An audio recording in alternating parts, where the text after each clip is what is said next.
We're back. That was a bit of a delayed start. It'll be all right. We are back today with the Shoe Dog Podcast, episode 4. Coming straight to your door. How's you today? You good? I'm good, bro. How about you, man? Well, I'm good, and I'm excited because we've got a hell of an episode today. I'm not even joking on that one. It is deep diving into a lot of chaos. A lot of chaos. Yeah, man. It's been a lot going on, and it's not surprising how frequently the news comes because I'm used to it now, but it trips me out. It's like, bro, we'll get 3 days out, and I'm like, what are we gonna talk about? And as soon as I open up Google, it's all right there. We're gonna talk about this. We're gonna talk about that. We're gonna talk about a lot of things, bro. But like, the thing is, some of the stuff we're gonna talk about today is not news related at all because it's something that we're all aware of. We all know what happens, but then there's so much unfairness to this, to a point where, okay, so we see this happening, and we see this happening from one angle. And we see this happening from another angle. So why is it not fair and consistent from all angles? See what I'm saying? So we'll discuss that. At this point, I feel like it's the way of the world showing itself in the sneaker culture. Also, like the way unfairness is unbiased. You know what I'm saying? Yeah, it's like exactly. There's so much stuff that's not fair in the world already, just for people, different sects, different ethnicities, different religions, and depending on where you live, unfairness is always going to show itself. So in the sneaker community, unfairness got to be fair. and let's just say this: at the end of this show, we'll realize power is money, money is power, and you realize that when you have the backing and the money, you can pretty much do whatever you want because you are untouchable. And we'll get to that at the end of the show. We will get to that at the end of the show because that's going to be that's going to probably take up most of the back end of this podcast. But let's have a talk about what's been happening this week with you, bro. Well, we had Kampdorf on last week. Yeah. His influence is rubbing on. Look at those. Look at those. Those are the Jordan 5 P51, bros. Those camo versions of those P51s. And if anybody doesn't know, and if you want to know more about the Jordan 5, go look it up because that P51 is the reason why it's called P51, and is the reason why that Jordan 5 looks like the Mustang P51. Go and check out Tinker's documentary. Go and check out the development of that shoe because that Jordan 5 is magnificent. And that sneaker, bro, boy, it's so nice. It's so nice. We looking at the left shoe, right? We're looking at the left shoe, and this shoe used to be worse than this shoe. Ooh, look at the foolishness going on here. Like this is bad, bro. This is bad. So on audio description, if anybody's hearing this, we are going to start loading these up onto Apple and Spotify. But if anybody's, bro, that's a massive day and night difference. But if anybody's listening to this, what we've done is Q's picked up the P51s, which were VNDS. I would say you said into yesterday's live they were 4 out of 5. 4 out of 10. So basically, you clean them up, wash them up, use the suede Nubuck eraser rubber brush, and you brought the left-hand side back to life, and the right-hand side is still dirty. And mind you showed me the left-hand side, which was way dirtier than the right-hand side. Yeah. And it is a total difference. Like you can even see the shine come back off that left sneaker because it looks brand spanking new. So guys, if you like I keep saying, we are on Instagram. We do lives on Instagram about its customs. So go and check that out. Q joined us yesterday. Me and Cam were doing that live yesterday. And Q, you pulled out those P51s and they look absolutely gorgeous. I'm saying, like, you brought them back to life. So you gave a rating of 7 out of 10 from going to 4 out of 10. And let's how much did you get them from, bro? $60. $60. Well, the $60 that I paid for the shoe was a pretty appropriate price. I feel like I could have even went down based on the condition. Yeah, I should have tried the low ball and maybe haggle a little bit, but yeah. This is my first real project shoe, like that I have to actually put some real time and sweat equity into. So I'm not disappointed about it. They came out the only downfall, two. I get a 1.5 downfalls. They didn't come with the original box, which is okay. I can get a box. Yeah, I probably got boxes around here empty. That's fine. But they did not come with the lace lock. That's the most disappointing part about it. Because the Jordan 5 to me is only 90% complete without the lace lock, man. But for $60, for $60, you'll probably like. yeah. I could find a lace lock. Yeah, no problem. So by the way, talk to Cam. Cam's got loads of lace locks. Cam has got loads of lace locks, so he might be able to give you one or two. Cam just sent me a pair of lace locks for my wife's top 3 5s that we reclaimed from my niece when her foot grew. Yeah. And my niece lost the lace lock, and Cam was gracious enough to send us a pair for my wife's top 3 Jordan 5. So I know Cam. I'm not trying to ask too much of Cam because I know he got a lot going on too. He got family, he got work, he got his own collection that he got to tend to. So I'm not gonna be on his head about lace locks. I can find a pair myself. But yeah, I'm trying to work out what the P51, what lace locks look like. They're green. Oh, so they're like this camo green, yeah? They're the color green that's on the midsole here. They are green. Okay. But so far I've been having a kind of a difficult time finding the green lace lock. So I might go with red depending on how long I have to search. By the time I finish cleaning that right shoe, I'm gonna be ready for my lace locks. So why don't you get a lace lock that is specially? I know it's a you're looking for the original lace lock, but I'm pretty sure Nike Town here in the UK have got lace locks, and they've got some specially designed lace locks. So have you thought about getting a very unique lace lock that isn't the original, but is so unique and special that it's different to what you're going to put on the sneaker? So you make it your own? I was thinking of going red, to be honest with you. I've seen custom lace locks. They got metallic lace locks. They got lace locks with graphics on them and stuff like that. But I want to try to stay as traditional as possible on that. So I'll probably go with red if I can't find that olive green. But yep. You picked up something this week as well, and you also had something special on feet. So the only way to show you this is I've been listening to your advice, bro, and I'm actually been taking more Fitbits because basically I think that's the way that we should be going. Yes. What's with that? Yes. The Fitbit action. That's what I want. I want the Fitbit smoke. Bring me a whole cloud of Fitbit smoke. Okay, cool. That is the Fitbit, bro. And as you can see, to be honest, it's low res. It was a low res picture, but I still had to post it because this is near. There's this if you're hearing this, this is near Little Venice, where locally to me, and there's a monument there of a standing man looking at another standing man. So I was just stood next to it and done the peace sign. But I've got black and white varsity jacket and white sweater underneath with some black cargos. And right at the bottom is the sneakers, is the Jordan 5 K54 Friends and Family Custom, which are these, bro. I'm going to unshare and I'm going to show you this. This is the sneaker we're talking about. Bang!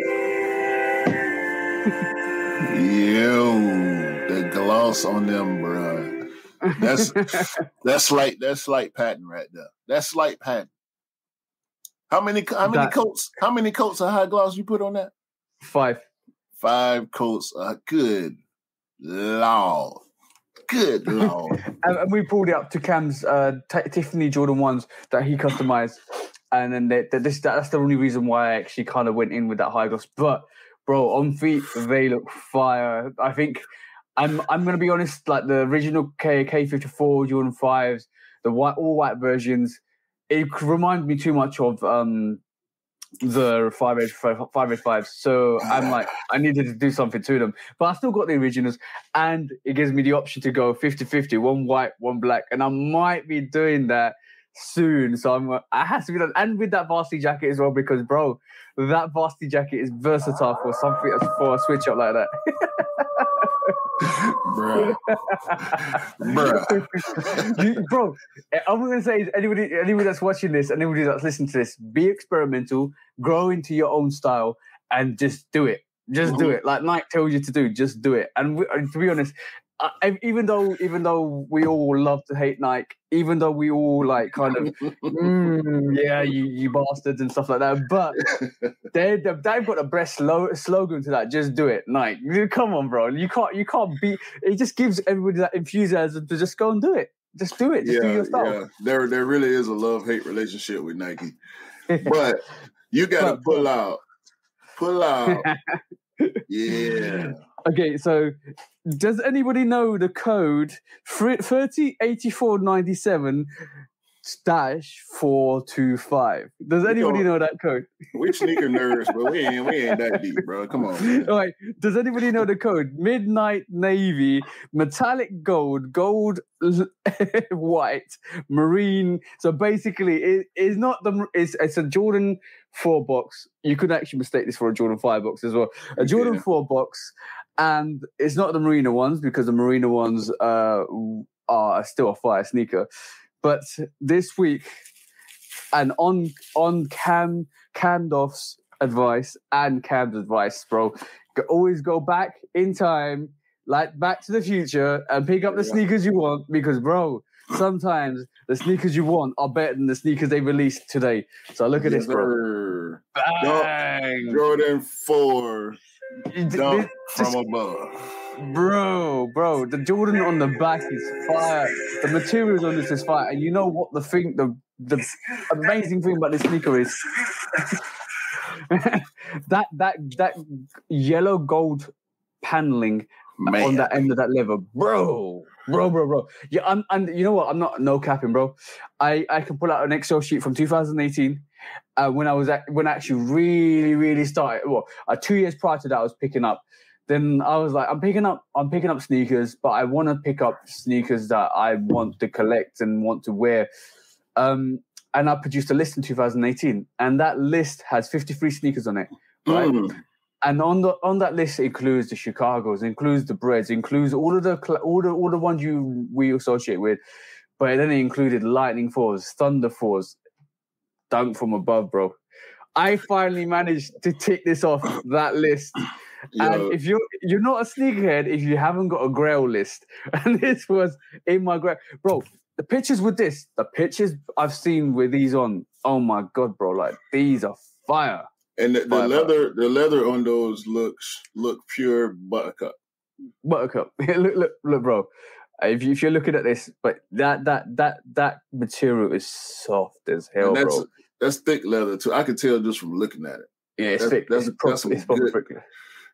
some good wear on those. So don't give us no Crimson 4s. Don't give us no AKA Red Thunders, AKA not Red Thunders, AKA oh my god trash bin shit. Give us some of that thick leather, soft leather, that leather. And we'll be happy. We'll be happy because that sneaker right there, that Jordan 4 Dunk from above, that is beautiful. That is Yes. absolutely gorgeous. And thank you, Crepsaholic Ash, bro. You gave me the dub up, and he gave it for a really good price as well. And to be honest, that sneaker is absolutely immaculate quality. Nothing wrong with that. I paid friends and family prices for that sneaker because Ash is family. And yeah, bro, I'm happy. I'm just happy. I'm a happy boy. I'm happy for you, bro. Like that's a great pair to have in the collection. That whole dunk from above pack, actually, the ones, the 5 lows and the 4s are all good sneakers. So go back, check it out if you don't know. That one looks quite nice as well. The ones are they different. They got like a early 2000s kind of vibe going on with them. Let me just pull up on the screen. If nobody knows the Jordan 5 dunk from above pack, Jordan dunk from above pack. Hold on, should have had this open. It takes me back to a time where Nike and Jordan were real experimental. This was around the time where you could actually do customs on certain Jordan silhouettes on Nike ID. Before it was Nike by You, which we know it by now, but we all say, people that know it from back in the day, we call it Nike ID. And at that time, I wasn't in such a fortunate place, the place that I'm in now. So I would go on Nike ID and come up with all these dope designs, man, and didn't have the capital to pull it off because it was a bill to pay, or I needed groceries in the refrigerator, or I was supporting other habits, I'll just say, that didn't involve sneakers at the time. Look at them. Look at that, bro. The 5s, you know I love that. I mean, we love 5s. Even lows. I love 5s. Bro, I draw the limit at a lot of 5 lows, but those 5 lows are quite nice. If they had that high collar as well, bro, that's an instant cop. That midnight navy on that midsole, that midnight navy on that knitting, and that midnight navy on that tongue with that white all over, bro, that's fire. Even the Jordan 1, it's got that glistening gold tick that runs all the way through. Look at that. Yeah, it's iridescent. Like, iridescent gold. It's like green, it's gold, it's orange, it's blue, it's everything. Yeah. And the cuts, it's got like that Zoom comfort cut to it. When's the last time Jordan brand released a really good pack? Ooh, that's a good question.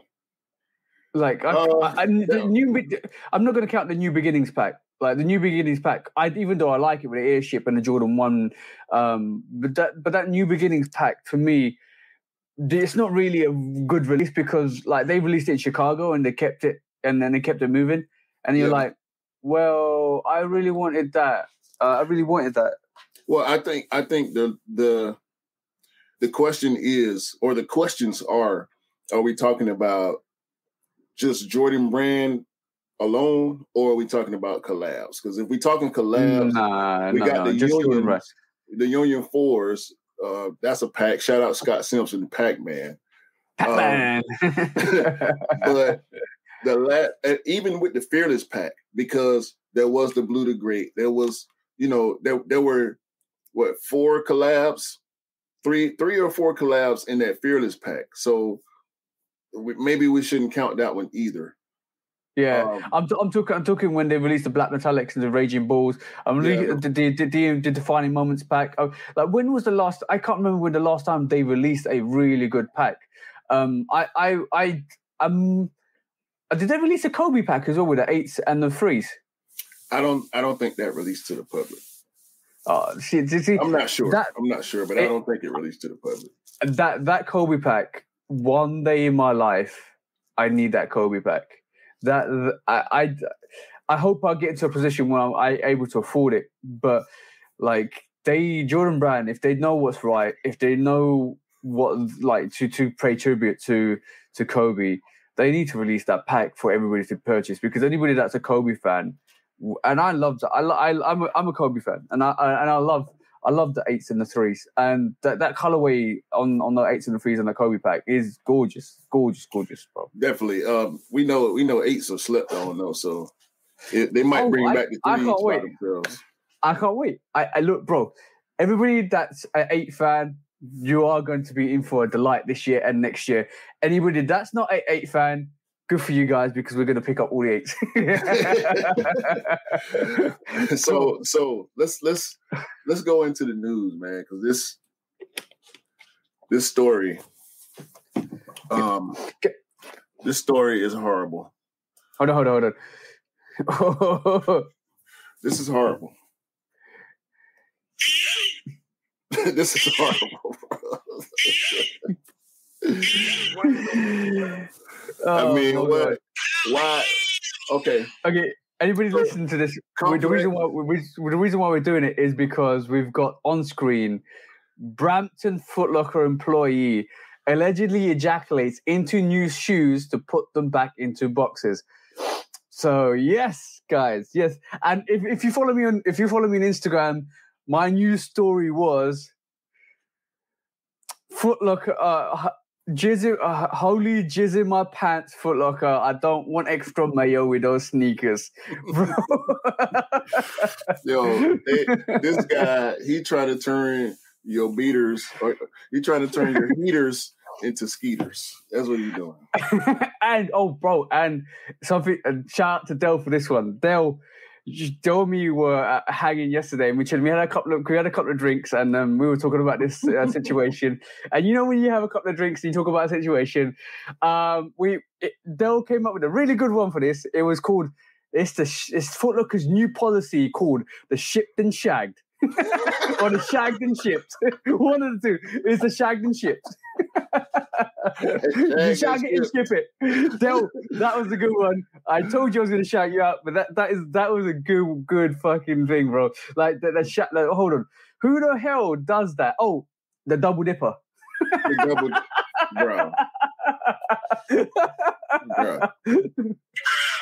Bro. There was also a video. There's also a video of him doing it. Allegedly, there was a video of that situation. I've not seen it. I've seen clips. It. You can find it on IG. I don't want to see it. I don't want to see that double dip, bro. Listen, the crazy part is when you told me about it, because I heard it first from you when we were discussing topics for the show, and I had never heard of it. And I said, okay, I know it's going to pop up, so I'm not going to look for it. I honestly, I feel like I maybe went a little backwards with that story because I waited for it to show itself because I knew something this crazy was not going to miss me with the way my Instagram feed is set up, bro. And the way my Google News and Twitter and I saw the video. I'm like, what in the? I just had to keep scrolling. When I saw it, I immediately knew what it was. And plus there was a caption to the video. And I said, man, I can't subject myself to this type of punishment, bro. I hate seeing people that wear beaters or people that wear sought after pairs as beaters. Ain't no way in the hell I'm finna sit there and watch this man skeet in some shoes, bro.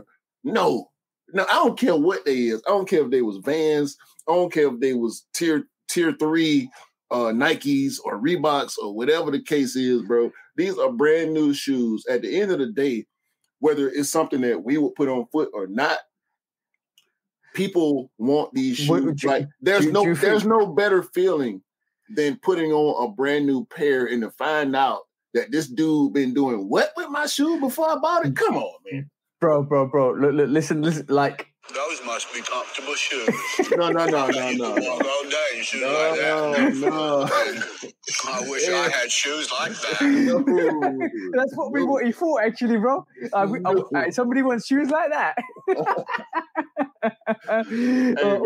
Whatever you do with your shoes in the privacy of your own home is for you and you alone, and whoever you want to share. Bro, come on, man. Do you feel he could get done for sexual assault? Because especially if he's done that and sold it to a female sneakerhead, that's almost like sexual assault, bro. Literally, let's just be real, bro. Any semen contact with the opposite sex is, or even with the same sex, bro, is still regarded as sexual assault, bro. I can't disagree with you, bro.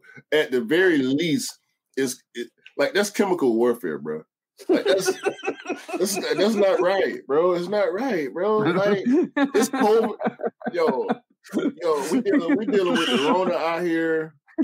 Like he putting all kind of Omarion inside my shoes, bro. You gonna give me Omarion on the feet, bro? So is that gonna stop you sniffing your sneakers, bro? Yo. That's not extra glue you're sniffing, bro. Yo. And listen, man. Let's go. Let's take it to a different place, okay? Because anybody that's grown that participates in the monkey dance, all right, y'all know what happens at the end. So it ain't gonna be too long before that stuff dry up, and now you wouldn't even know it, bruh. You wouldn't even know it. Like it don't, as far as I know, ain't no smell to it. You know what I'm saying? So you sniffing your sneakers, and you don't know you sniffing jizz powder in there. You know what I mean? Come on, bro. You sniffing jizz powder, bro. Okay, cool. Do you feel this Brampton employee was hired by a Nike quality check? And he's left his stains on those crimson fours, bro. Those ain't glue stains you're looking at, bro. Those ain't glue stains.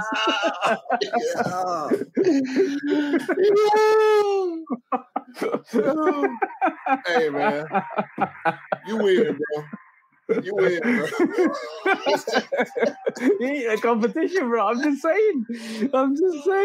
Like, do you think like, bro? That's like horrible.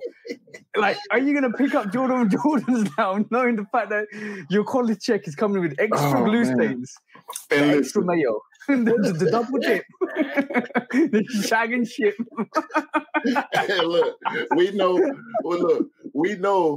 know this is a copycat society, right? So how many other shoe store employees are gonna go do something stupid like this because they seen old boy do it, man? Like, come on, bro. Let's look, bro.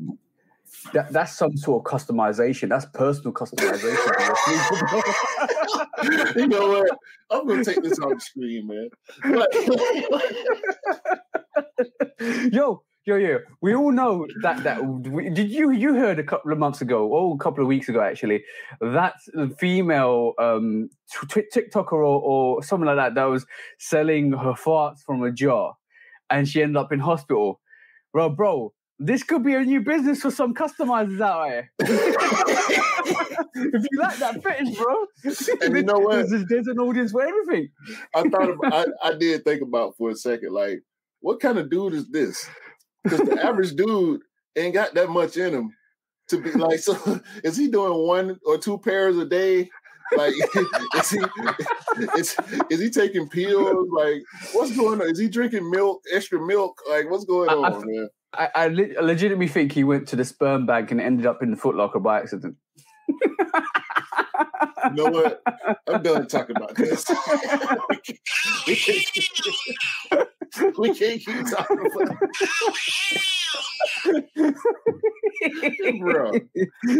Oh my God. That's a new meaning too. That's a new meaning too. Yeet. Yo, he yeet. This man full blown yeeting all of the inside of your shoe, bro. Yeeting and skeeting. Oh God. Bro, like that.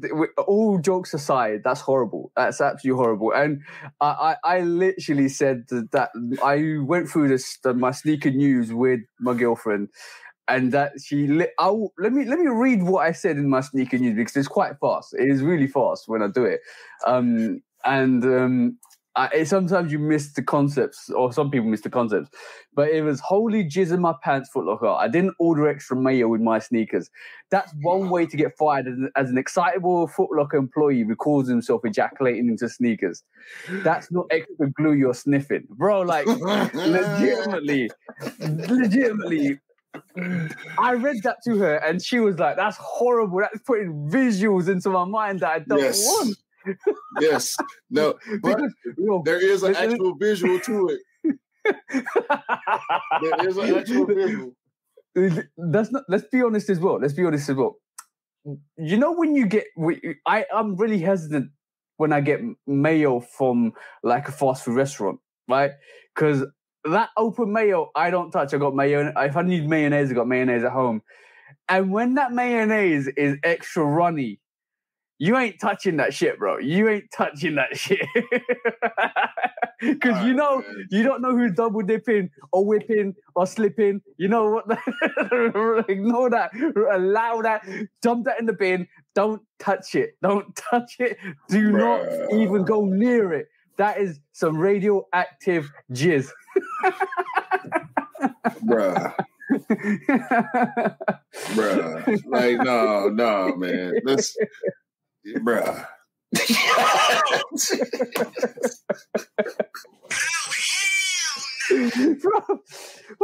Sorry. Okay, cool.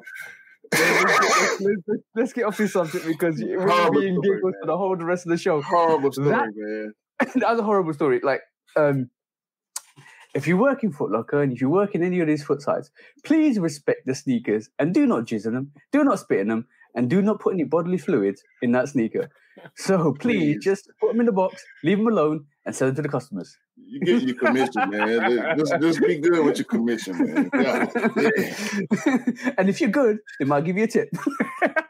Don't give that sneaker your tip.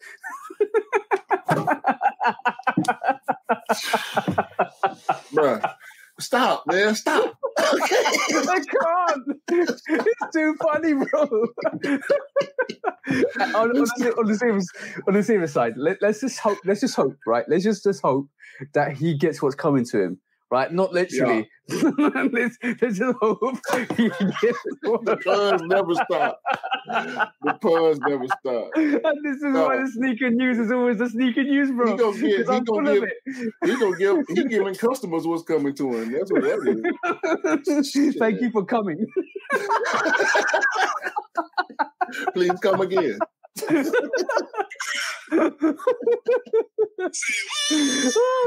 shit. Oh my God, we're having too much fun, bro. We're having too much fun on this subject. Oh my God. What's the next topic, man? What's the next topic, bro? Please, so let's talk about some let's talk about some fake news. So quickly touching on the whole Kanye mania this week. What's your opinion on that? I don't like it. I don't like it. I don't like it's a hype train, bro. Yeah. And we're boarding the hype train to where? Like, we haven't seen a sample. Like, I don't believe that Kanye that Yeezy, Nike Yeezy Jordan 6 bottom, like, that's clickbait for me. Like, I'm not believing that. Yeah, okay, maybe the sample is this. Maybe somebody I think that sample's a custom. I think that sample's a custom rather than an actual sneaker that they've actually put together. From looking at it, I think shout out to Scott. To be honest, we need to get Scott on the show one day. But shout out to Scott. She actually sold that to me on when I picked up my Marina ones. And he flinged that picture into our group as well. So he was on that. He was on that because I think he's on that way before anybody else has shown it. And he basically said, "Oh, look at this! This is the Yeezy with the Jordan 6 sole to it." And I think the guy's page that actually he grabbed it from he's actually got samples and custom, so that could be a custom sneaker. Yeah. But if you haven't looked at it, I'm going to quickly pull up the sample, the Yeezy Jordan 6 sample. But it's all black. It looks like a Batman sneaker. Yeah, like a prop shoe for a Batman shoe or something like that. Because we know that in the past, the actors that played Batman, I can't remember exactly which Batman movie it was. So it was the 80s Batman. It was 80, 87, 88, something like 89 maybe. But that Tim Burton, Michael Keaton Batman that featured Jack Nicklaus and Kim Basinger back in the day, he wore modified Jordan 6 sneakers with the Batman uniform in certain scenes where comfort was more important than the full look. And I have actually, that's one of my favorite movies. I used to watch that movie so much when I was a kid. And I never paid much attention to his footwear outside of the scenes where they actually wanted you to see the back boot. You know what I'm saying? So I'm pretty sure in some of them action scenes, it was probably the stunt man that was wearing it.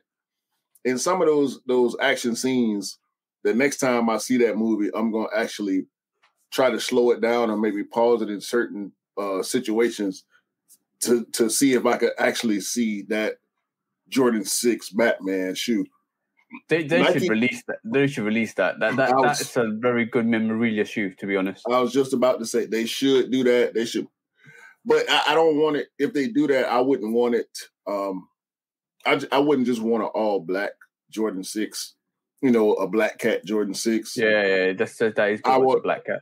I would want some yellow in there, something that let us know this is paying homage to the stunt guys or the actors in that Batman movie using the Jordan 6 for Batman. Like that's kind of epic. When you think about it, when you really wrap your mind around the fact that Batman wore Jordan 6. Like, I think some of the artists, some of the artists for the Batman, the current Batman stuff should probably just put him in a 6 one time. Like we love Jordan 6s. That was Jordan's first championship shoe. Do you like the pony 6s, or do you prefer the black cats? I would probably. You mean the social status? Yeah. The one that really set hard, but I kind of still digged it. It's okay. I'm not mad at it. Obviously, I am a fan of social status. Being that we have a social status store here in Atlanta, I do like the stuff that they do, but I like that shoe, but it's not for me. I can say that. I would prefer just an all blacked out nubuck. Or leather versus the pony hair. I do got a couple pairs in my collection that got pony hair on them, but it's not the full. I got the undefeated dunks got pony hair on the swoosh, and I got the Vapor Max Evo collector's closet. They got a little pony hair on them. But I'm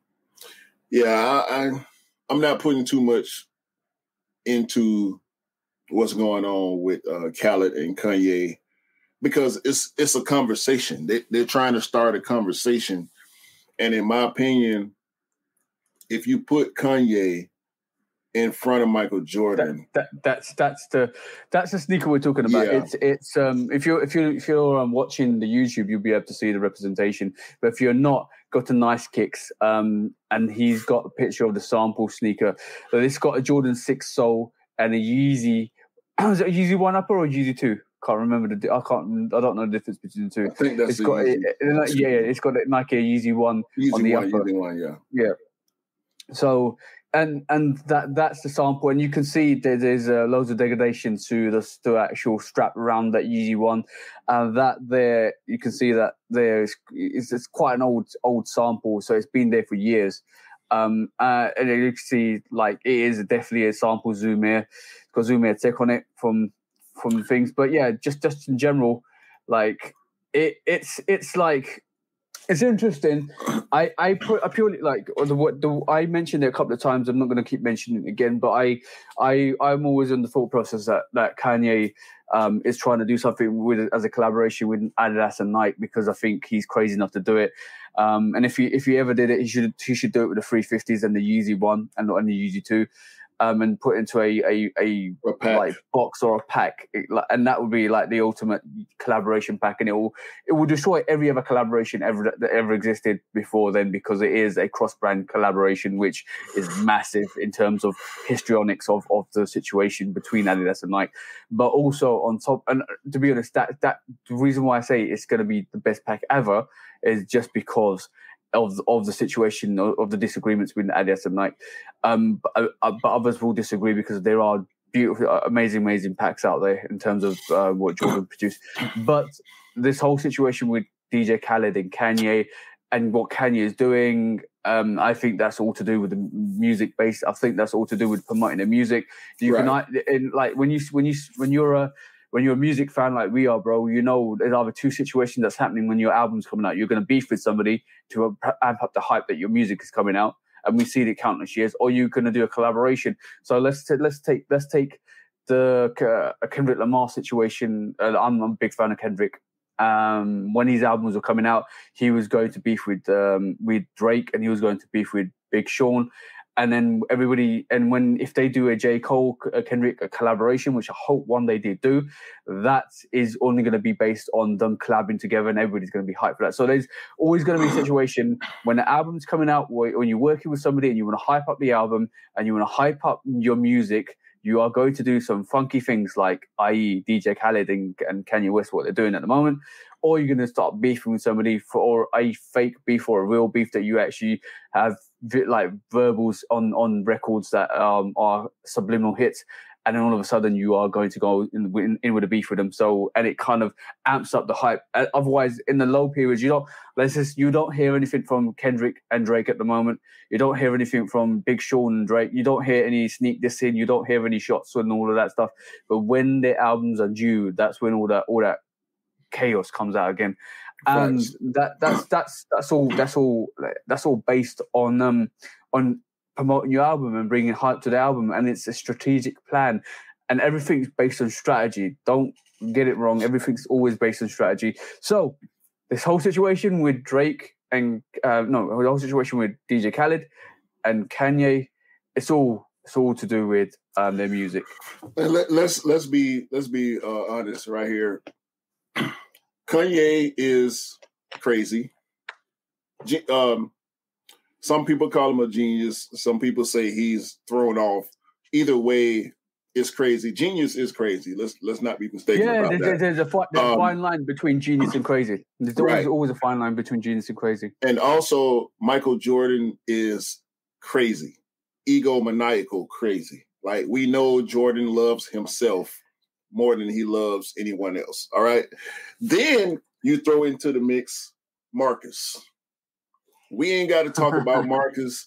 We all got a bad taste in our mouth from the last thing Marcus was attached to, right? You put crazy backdoor.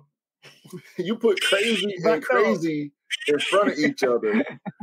If Kanye and Michael Jordan managed to have a conversation without one of them walking away from the table, and they actually come up with a viable concept that they both can agree on, business-wise and aesthetically, as far as a product to release as a collaboration, we'll never see it, because Marcus is going to be in the background like this. No, I think DJ Khaled and Kanye kind of played Marcus in this situation, because Marcus Jordan got involved somehow in some way about amping that whole situation up, and I think he got caught in the limelight slightly, because he was like, yay Kanye, yay DJ Khaled, and he kind of got caught out. I think he's gone quiet a bit now, but I think he personally got caught out. To your point about strategy, I think Marcus sees this as a way for him to brush some of that dirt off of his name from the trophy room situation, being attached with something like this. But for me, because he's now attached and he accepted the attachment to this hype train, if we get nothing from it, I believe that pushes a little bit more dirt on his name. Because, like I said before, Kanye and Jordan, Nike and Adidas, that's a hard mesh. I mean, yeah, they both from Chicago, but they're both the man. They both know that they're the man. I don't think either one of them is willing to concede anything. So if it's not a perfect marriage, if that conversation happens between Michael Jordan and Kanye West, can you imagine you could probably cut the tension in that room.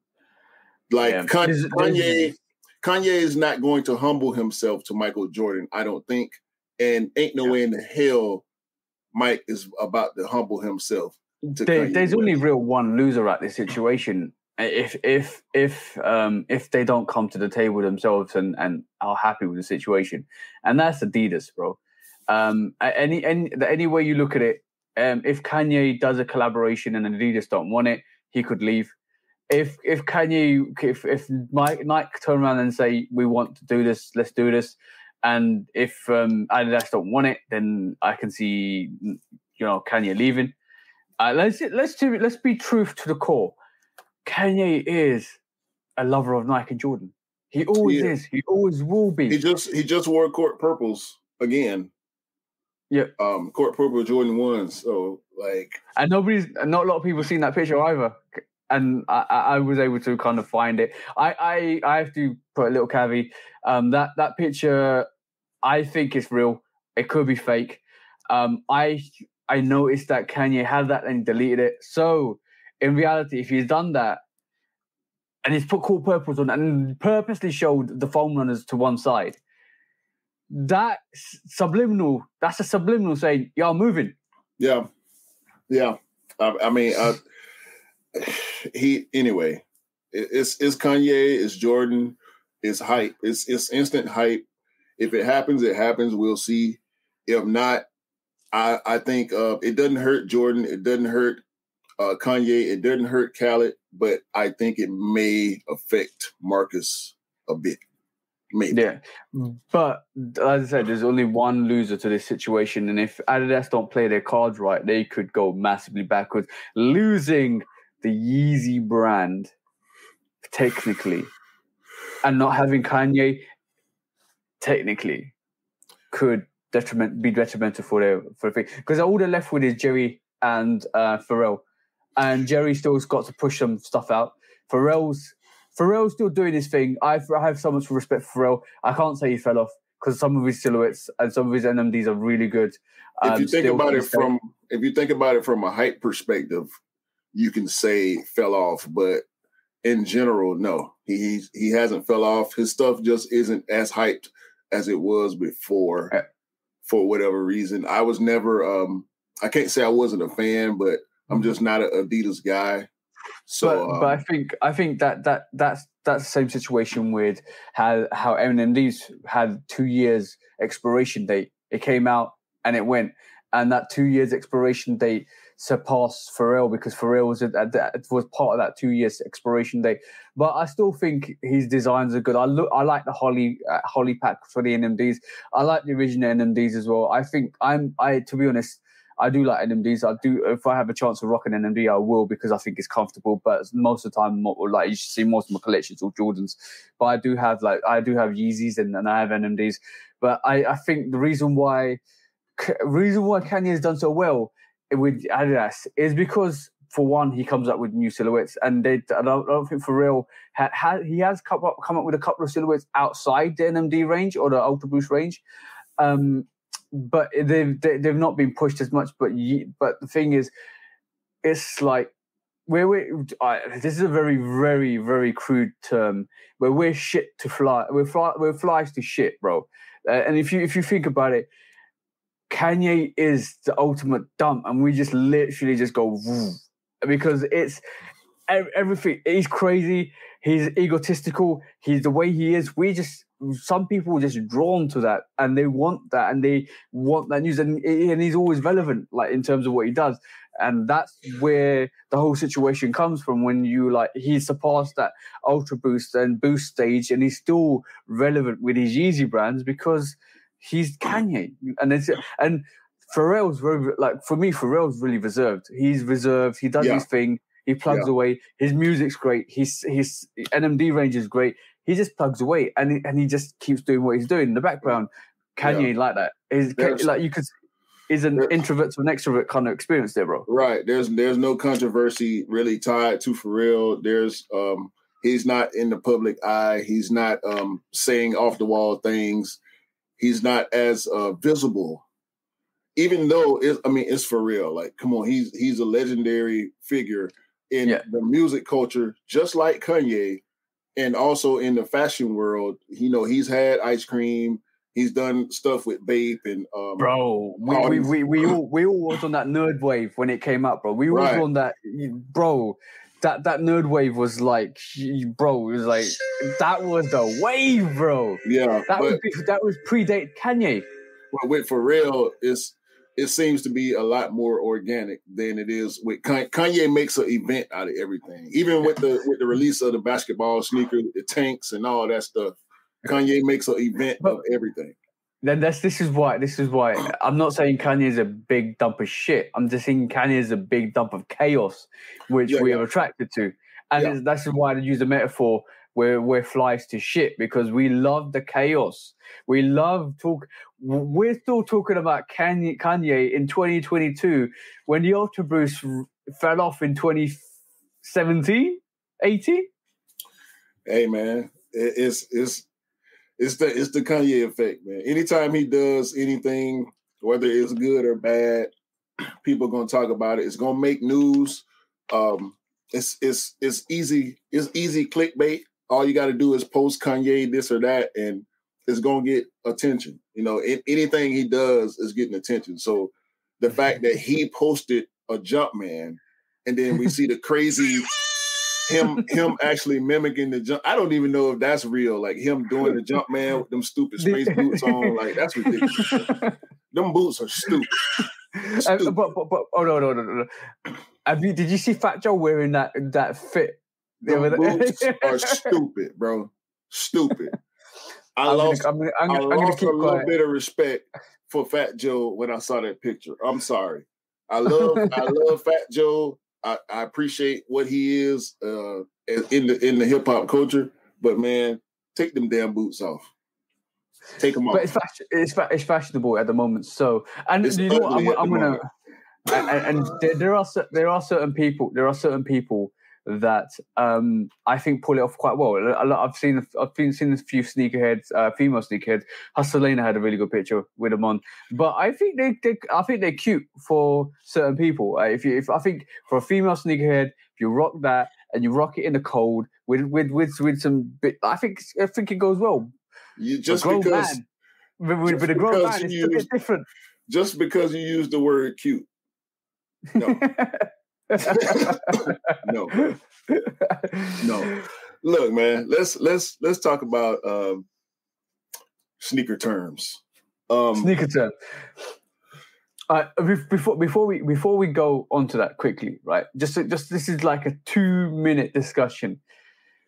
So those this weekend the Jordan 1 bubblegums or atmospheres came out, right? What's your feeling on that sneaker? How do you feel about that release? What do you think about the history behind that sneaker? And why is it called the atmospheres and not the bubblegum? I listen. Why is the Oreo 5 the Moonlight? We got to get used to at this point. I feel like we got to get used to whoever is in control of marketing over at Jordan Brand. They just gonna come up with whatever they can put together. Like it seemed like somebody put that idea together in 3 hours. It was like, ooh, he chewed bubblegum. He kissed the court. Like what the fuck does any of that have to do with a pink and blue shoe? I don't understand. Like let's take two. Like I'm not dissing the sneaker. I think it's a very good, good release. It's a dope shoe. I just don't. I don't like when people grasp onto little things just to make a story, just to make it relevant. Like I'll give you two comparisons. I give you two iconic comparisons. Right. The Jordan 12 flu games. We know it to be the Jordan 12 food poisoning, but it's iconic called the flu games. So we know what happened. He was wrecked, still came out, still destroyed it on court, out of breath. History, like a historic moment in time, and in the event of that space, right? We know exactly why that shoe is relevant. We know exactly why that shoe means so much, right? That shoe has so much history behind it. Then in 2022, we're flipping a sneaker with the bubblegum stain at the bottom, with like pinky like toe and back panels, and calling it the atmosphere, and it's based on him chewing his addiction to chewing bubblegum on court. Like, where has this? Why have we seen this massive? I know we're running out of stories. I know Jordan Brand's running out of stories. I know Jordan Brand's running out of ideas. I know they're doing all this stuff to make the shoes relevant. But sometimes you just need to release the sneaker and just say, "Here you go, guys. You might like this." Not like, yo, hey, yo. A nice colorway is a nice colorway. Yeah, exactly. We don't need a story all the time. There's no story with the Marina ones. Beautiful colorway, good shoe. There's no story behind the Pollens. Except for the fact that they're similar to the Yellow Toes, which we're getting this year, and the Yellow Toes is like a sample pair for a music group. But we there's nothing about the Pollens. There's no story about the Pollens. There's no story about any of some of the sneakers that come out, but they're all great sneakers and we all pick them up. There's no real story about the Fusion ones, is there? From my memory, but still great sneaker. Right. Yeah. Even if they released this bubblegum, and these bubblegum Jordan ones was a female or women's release, wasn't it, more or less, from what I remember? Yeah, women's release, yeah. Bro, just release it. And like female sneakers love that. That was a great sneaker for the females. And like anybody else that wanted to pick it up in the extended sizes. But to kind of like just say, yeah, he chewed bubblegum and we put bubblegum at the bottom. You could still put that bubblegum at the bottom and if you wanted to. But it makes no sense to me. How is the story so, like, I could make up a story this minute in time. Jordan loves basketballs, right? He loves the texture of basketballs because he plays with basketballs. I'm going to design the upper of the sneaker, the toe box, to be the indentation of a basketball in flight. You know what I'm saying? Like, yo, we can make up a story. Let's just design that. That took me 2 seconds, bro. Yeah, it's just a reach. Bro, or even Jordan broke his finger in this game, and we're gonna design the Nike tick to have a broken Nike tick. I designed that in 2 seconds, bro. Hey man, we're gonna continue to see bad ideas at this point, because like you said, they are running out of material, so they're coming up with whatever they can come up with. I mean, and just the fact that if it's about bubblegum, call it bubblegum. What does atmosphere have to do with it? It don't correlate. Like, I don't understand. Maybe it's the fact that when he chews bubblegum, it gives him the atmosphere mode to get into like that aggressive, dynamic black cat, you know, that he is. So but the shoe ain't black. So it's pink and blue. Yo, I don't understand the storyline though. That's one thing I just wanted to touch on. But it's weird. Let's go into what was it, grails or just terms and definitions? Sneaker terms. 10 sneaker terms. So I wanted to do this for those that may be listening and watching that do not understand the certain terms in sneaker culture. And I had began at the beginning of my journey. I had began to understand some of these terms organically, but some of them you really need education on. So quickly, colorways, self-explanatory. You know, colorways, like we were just discussing, the atmosphere. The atmosphere is a colorway. It's going to be called bubblegum. And it's going to be called atmosphere, but it's the same colorway, right? Is it the same as color blocking? If you put it right, like the color blocking basically is the aesthetics of the sneaker, the color that comes with the sneaker.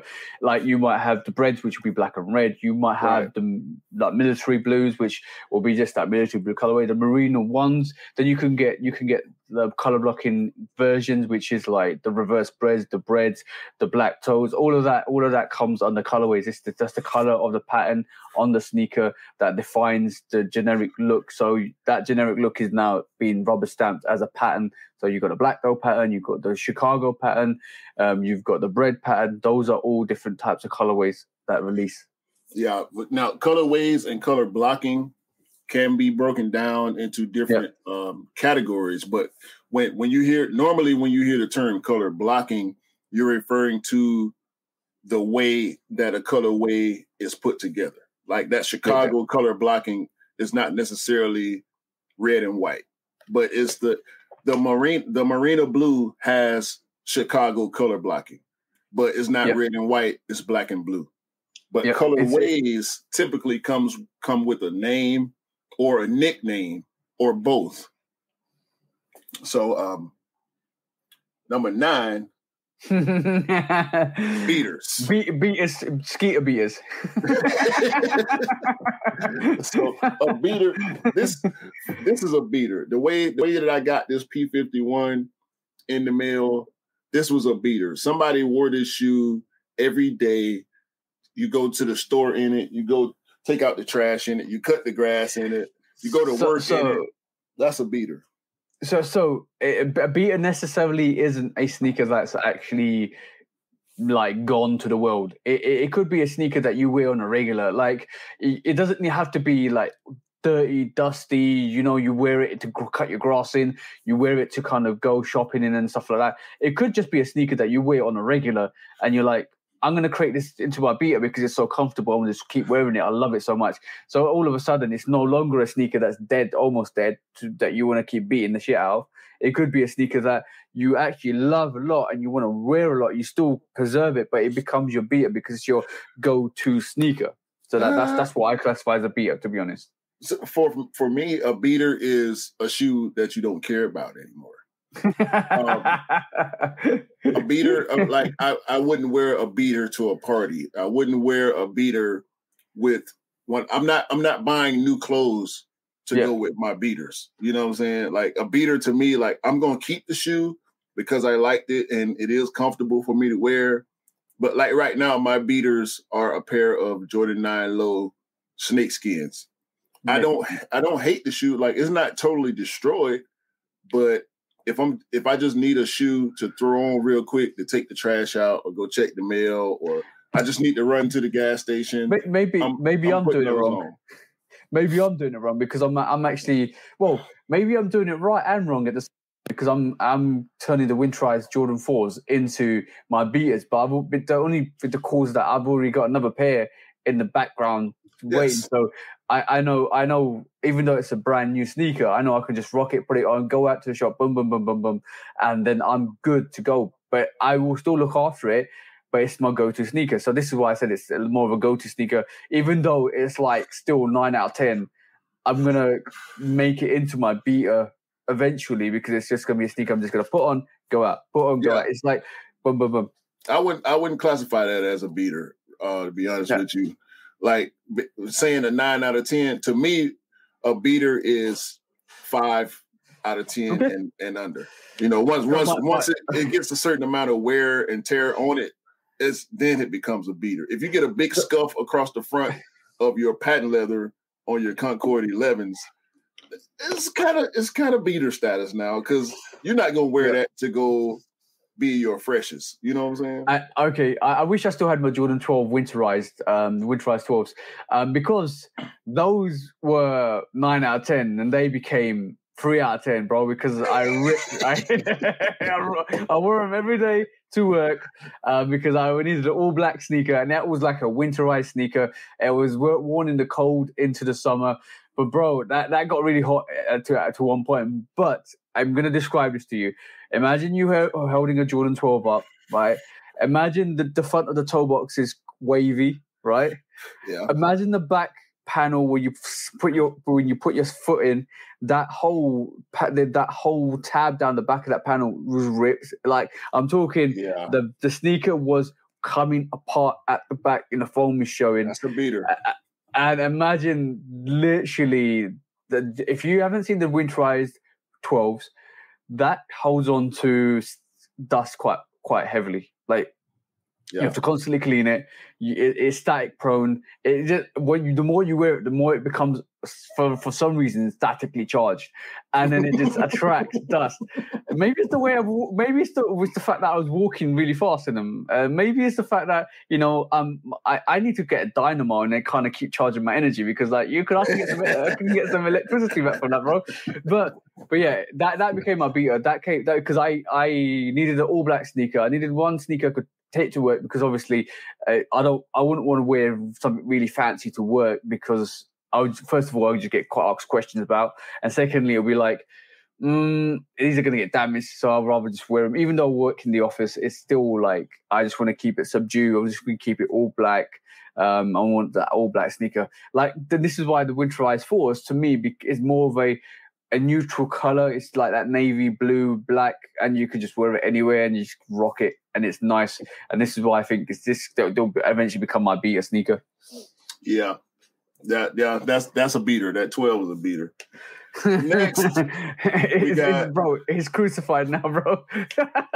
Now we got retro, which is kind of self-explanatory. Like if you buy Jordans, more than likely you're buying retros of signature silhouettes. Even some of the team, a lot of the team Jordans are now falling into that retro category.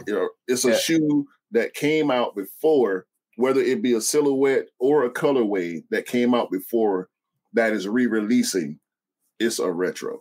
So that's what's the difference? What's the difference between a retro and an OG? So I know, but I want you to talk to the audience about it. So OG at this point refers to colorways. Now we're going back to colorways. When we talk about OG colorways, it's the original color, the original release of this color. Let's say the Jordan 5 Black Metallic. Yep. That's a OG colorway. OG meaning original. And I believe OG is further down into the list, so we kind of foreshadowing. But OG means original. So when we say original, when we're talking about sneakers, we could be talking about a silhouette. We could be talking about a colorway. And most of the time, every time, it's that first one. It's the cement 4. It's the white cement 4. It's the fire red 3. It's the black cement 3. It's the Jordan 1 Chicago. And the retro is a take off the original sneaker with possibly a different color blocking. So you might have like the denim 3s is it's a retro, but it still has hints of the OG in it. So basically, it's still a retro of the retro 3 or the OG retro 3 that came out in the past. Right. So that's the difference we're talking about. That's what we actually kind of alluding to. Now, it does get a little confusing when we talk about Jordan 1s, because Jordan 1 retros come with the OG tag, which I feel like is a bit of a problem for someone that doesn't know better. They might call this colorway, say the pollen, an OG, but we've never seen the pollen colorway. Yeah. So the colorway is not OG. Actually, the silhouette is not OG. The high 85 Jordan 1 is the OG silhouette. Yeah. It's slightly different from the Jordan 1 retro OG in whatever colorway.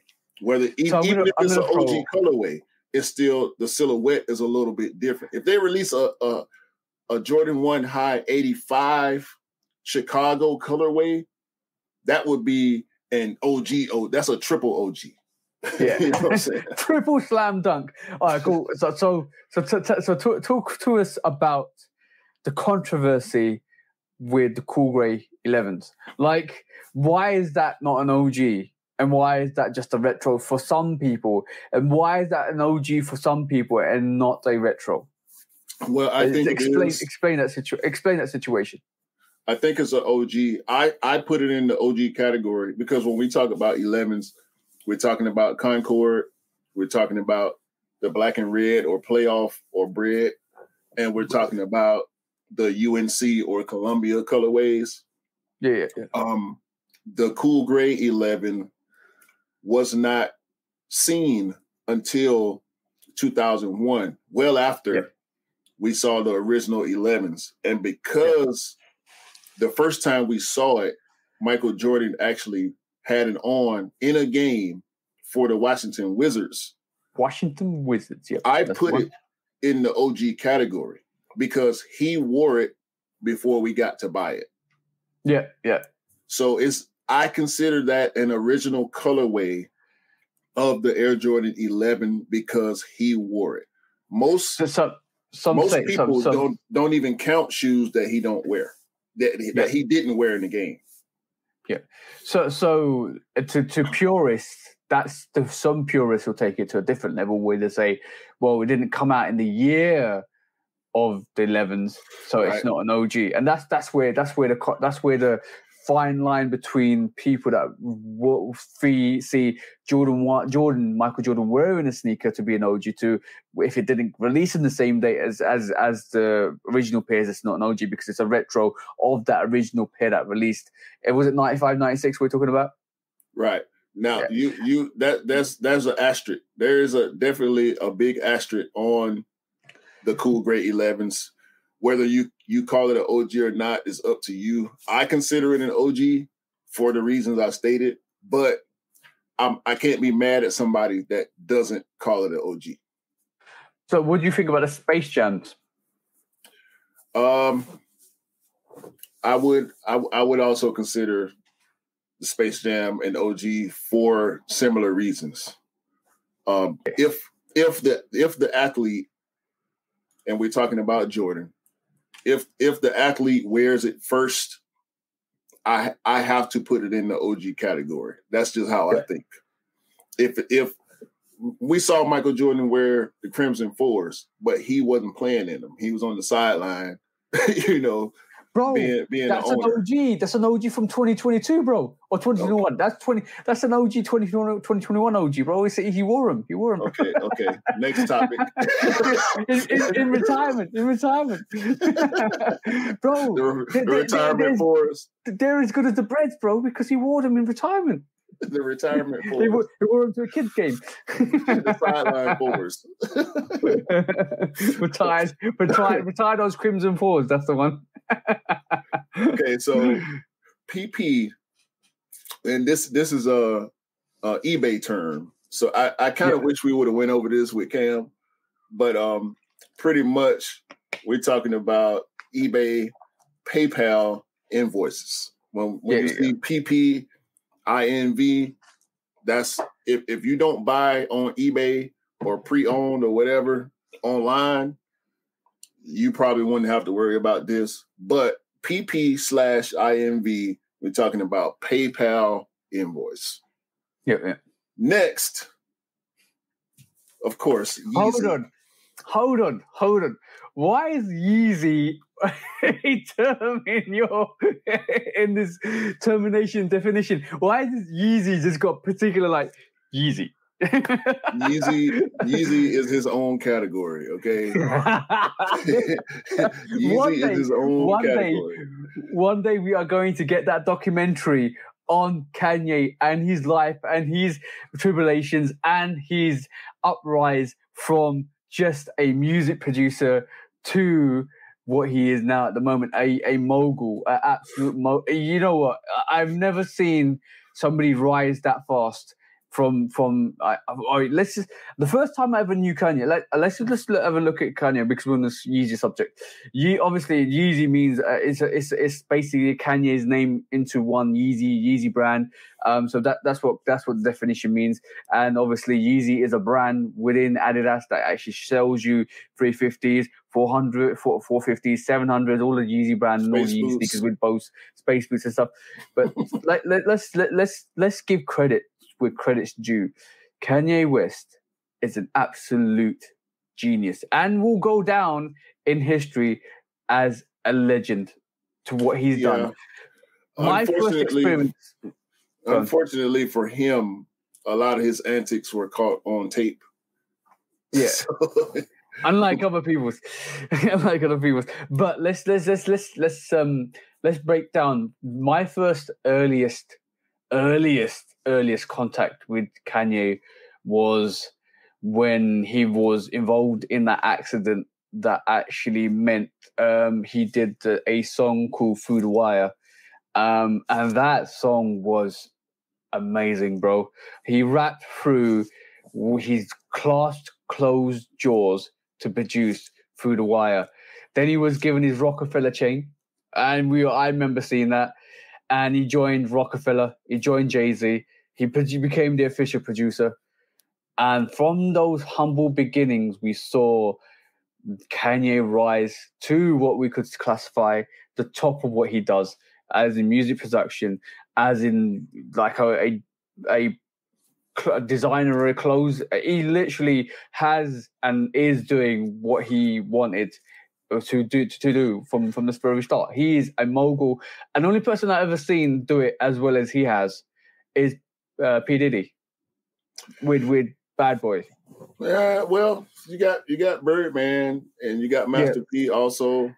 Yeah, but as far as crossing over, Kanye, outside of Pharrell, who we mentioned earlier, also Kanye has taken. He's the only guy from outside of the sneaker brand world that has been able to do what he's done, to have us going 20, 15, 30, 40 minutes at a time talking about him. When we're talking about sneakers, we have to talk about him. Yeah, and he started out, as you said, as a producer, to being a rapper, to now being a mogul in fashion. Not only sneakers, but in fashion. Because and this is why I say mogul, because I don't classify it as just music. He's not music, but he's a mogul. He's literally a well-rounded mogul for what he does. And let's keep it real, like we always do.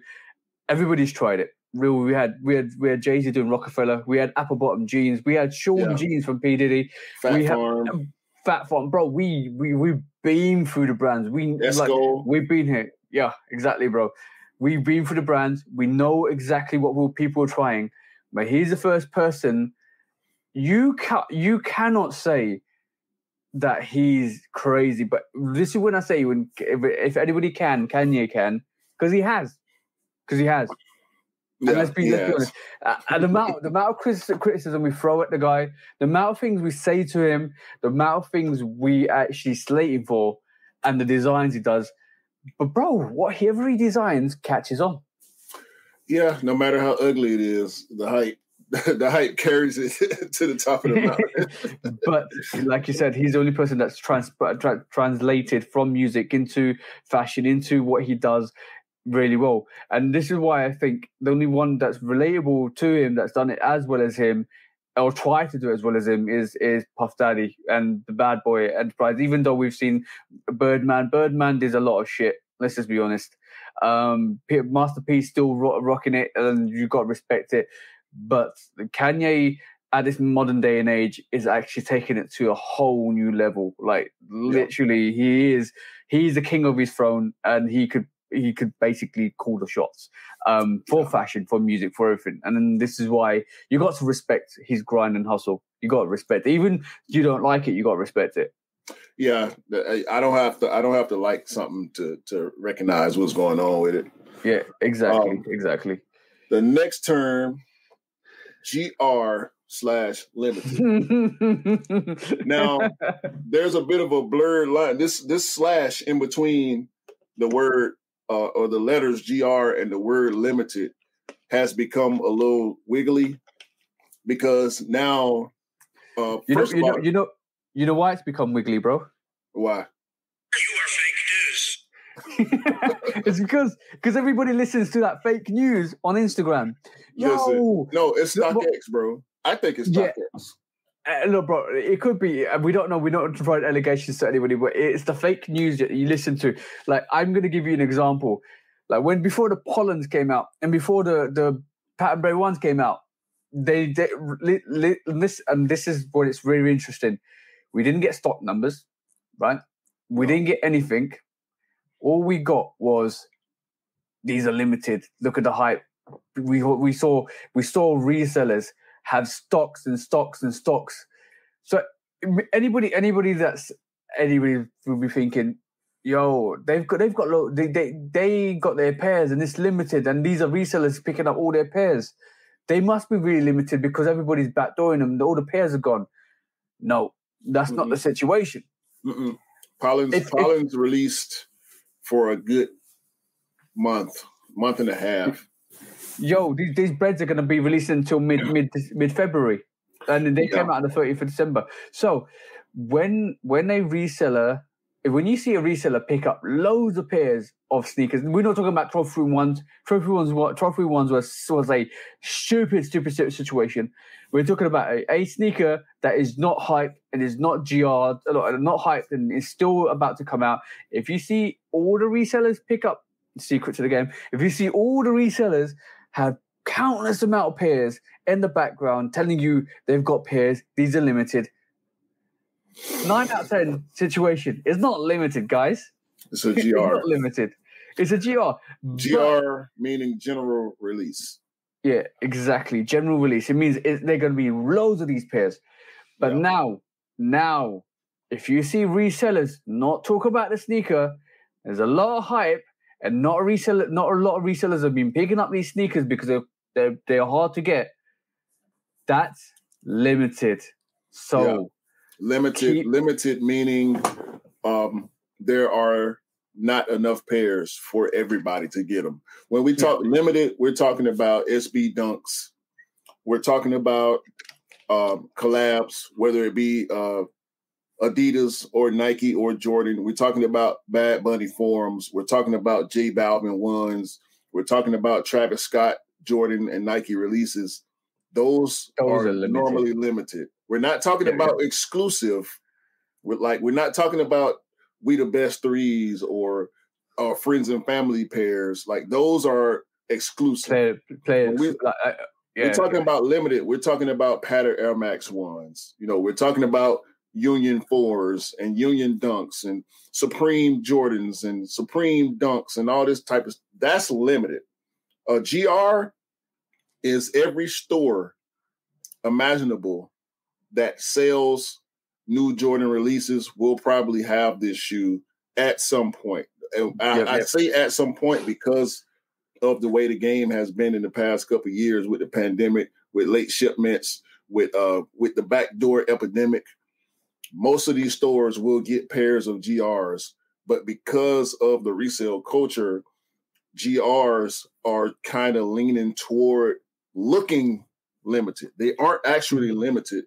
They look limited because the resellers are picking up so many pairs early. Yeah. So if you see your local reseller have 100 of these pairs in the background telling you they're limited, they're not limited, guys.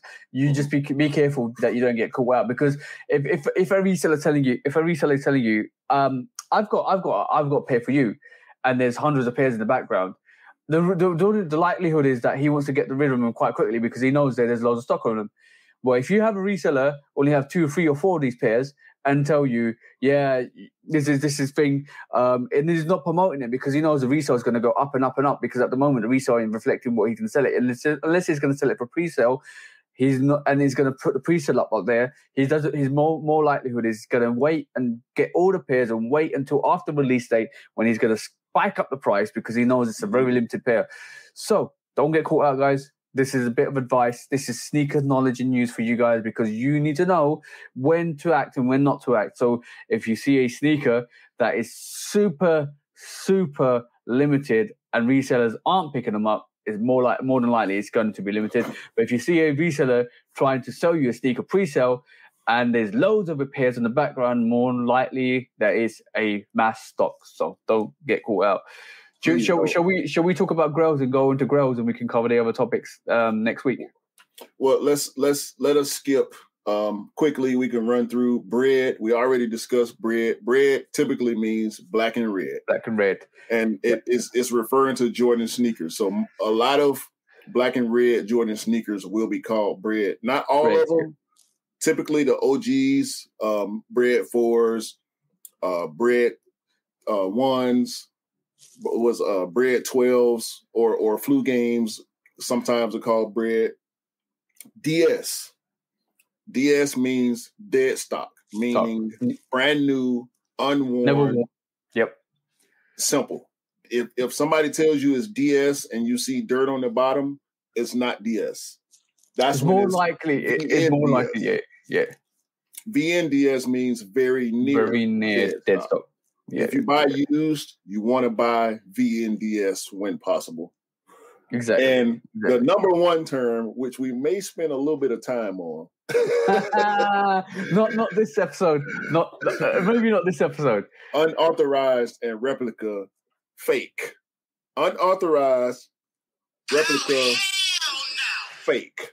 Okay. We will cover it. We will definitely cover this in the topic in terms of when, where, how these replicas are made, when you should be wary, when you might not want to go into the market, where to spot these replicas and fakes, and especially if Lin from China messages you on your Instagram and says, "I got a pair for you." Yeah. Don't do it. Don't do it. Don't buy fake shoes unless you know they're fake. And your instant response should be, and then you should be saying, and then, bruh. So moving on to grails, which this is a bit of a deep dive topic because grails over time have been classified. Certain sneakers have been classified as grails, and I don't think it's fair to the individual to say this is or isn't a grail. So for you, TJ, what would you consider a grail for you? Oh, a grail to me is a sneaker. A grail, it depends on the person. I'm going to be honest. A grail depends on a person. Somebody's grail could be a Yeezy. Somebody's grail could be a Travis Scott hide, Mocha's Travis Scott hide, or the Travis Scott fragments. A grail could be a sneaker that they really desire and really want, but at the moment in time they can't. They're hunting for that grail, which is they're productively working themselves to get that grail. So for me personally, a grail is a sneaker that I haven't got, that I really want, and it has a lot of meaning to. So it has to be either like a Chicago or you know what I'm saying? So like that to me is a grail because it has meaning. But a grail doesn't mean, to me, a grail isn't, it doesn't need to be it doesn't need to be related to history. It doesn't need to be related to anything except for the fact that you want it, you need it, and it is one of the sneakers you most desire. It like grails are different to everybody. So let me ask you this: does a grail constitute price or hype for you? No, it doesn't. It doesn't. To me, it doesn't. Well, when you look at the definition, from what I've heard over time and from reading different definitions, because the term grail comes from Holy Grail, which refers to the biblical quest where they went searching for this thing that was unattainable or people thought didn't exist. And you said it. You said it right there. It's a quest. It's a quest for something that you really want and you're really looking for. So for me, like I would say my quest, but one of my grails is the black metallic 5s or the Dornbecker 5. So, but that's not on somebody else's list because that to me has a lot of meaning, like in terms of that sneaker in itself. Like I regard that as a grail. Like I would regard the Chicago ones as a grail, or like the Fire Red 3s that's coming out. That to me is a grail because of the meaning of the sneaker. And once I get it, it's a grail ticked off. See what I'm saying? your personal meaning though. They're like, because when people talk grails, a lot of times they're talking about friends and families or PE releases, or not releases, but PE sneakers that were only given to certain people because of who this person is. This team is going to get this Marquette Jordan 4 because they are players and coaches for Marquette basketball, or this limited, the Lightning 4s. Is the Lightning 4 not a grail anymore because it got a wide release? No, it's still grail. It's still grail to me because even though I've got it up there, you can see it's up there. I'm going to point to it. It's up there. Even though it's up there, it's still a grail, bro. It's still a must-have. And then it's a sneaker. Even if you got it, it's still a grail. It doesn't mean the quest is over, but it's still a grail because it's still a sneaker you really highly covet. And that's what it is. It's coveted. It's a coveted sneaker that you really... Bro, we've just shown these. The friends and family, quite a K54, Jordan 5s, right? This is a grail for me. The black version of this was a grail. It's a friends and family. It costs about 1.5K to get in hand, but I made it. I made it from the original K54 sneaker. So to me, this was always going to be a grail for me because it's a 5 and it's that black. The black K54 is a friends and family pack, and I made my grail. I made it because I was and even though it's relatively new and it came out last year, and I first saw it last year. It became a sneaker I really wanted because of the aesthetics of it. It reminds me so much of the black metallics. It reminds me so much of the PSG 5s, and it reminds me so much of the Supreme 5s. But it became and the high gloss on this also reminds me of the Dornbecker 5s. Yeah. Right. So I'm like, that's a grail. Like that was anything in that mold. Becomes a sneaker that I really want. And to be honest, I can't. The friends and family pack, the new but version, the one I customized became a sneaker I wanted. I wouldn't regard it as a grail that I really need, but it became a sneaker I really wanted, and I made and I've got now. Which now looking at it is absolutely gorgeous. So from that perspective, yeah. Okay, cool. It's not a grail, but so some people that could be a grail. And then I agree with you. PEs could be automatically regarded as grails because they're highly exclusive. So exclusivity comes into effect. So sometimes when you talk about grails, that 100% does. To me, exclusivity definitely contributes to grail status. Something like a trophy room, which is lightweight, unattainable unless you have a certain. Now, when we talk about money, when we talk about the cost of something, especially post-release, like you can say, for me, Jordan 5 Black Metallic, the Jordan 13 he got game. Those shoes were both essential to my collection. I have both now. I paid resale for both, but I did not pay $1,000, $1,500, $2,000 for them. That don't mean to me that is not a grail. The Jordan 5 Black Metallic, which y'all probably gonna hear me talk about every episode of the Shoe Dog podcast. That shoe, that's my favorite sneaker. My favorite shoe ever. Like, can't nobody say anything bad about that shoe to me. That's your opinion, whatever. You can dislike it, you can hate it, you can love it. I feel like no one can love that shoe as much as I do. Not even Michael Jordan or Tinker Hatfield could love that shoe as much as I do. You know what I'm saying? So that's a grail for me. The Jordan 4 UNC that came out last year, I put it number 2 on my top 10 from 2021. To me, that shoe was an instant grail. Not because I thought that the price or the hype on it was going to go through the roof. It's because I love it so much. So from this point forward, say in 7, 8, 9 years, that shoe re-releases, guess who's going to be buying a pair? It's going to be me. Yeah. Because I just love that shoe so much. Like when people talk about grails, we talk about shattered backboards. We talk about Dornbeckers. We talk about OG Yeezy releases, Yeezy 1 and Yeezy 2 Nikes. We talk about PEs and all this stuff. Great. I understand that from a different perspective, though. I just don't like how somebody can say that can't be a grail for you. If Cam loves the Flight 89, yeah, why can't he love the Flight 89? Why can't he put that on his personal grail list? People that generalize grail lists to me are hype beasts. Yeah. There's the hype beast grail list, and then there's the general grail list. There's the individual grail list. Is the Shattered Backboard 1.0 on my grail list? Yes, it is.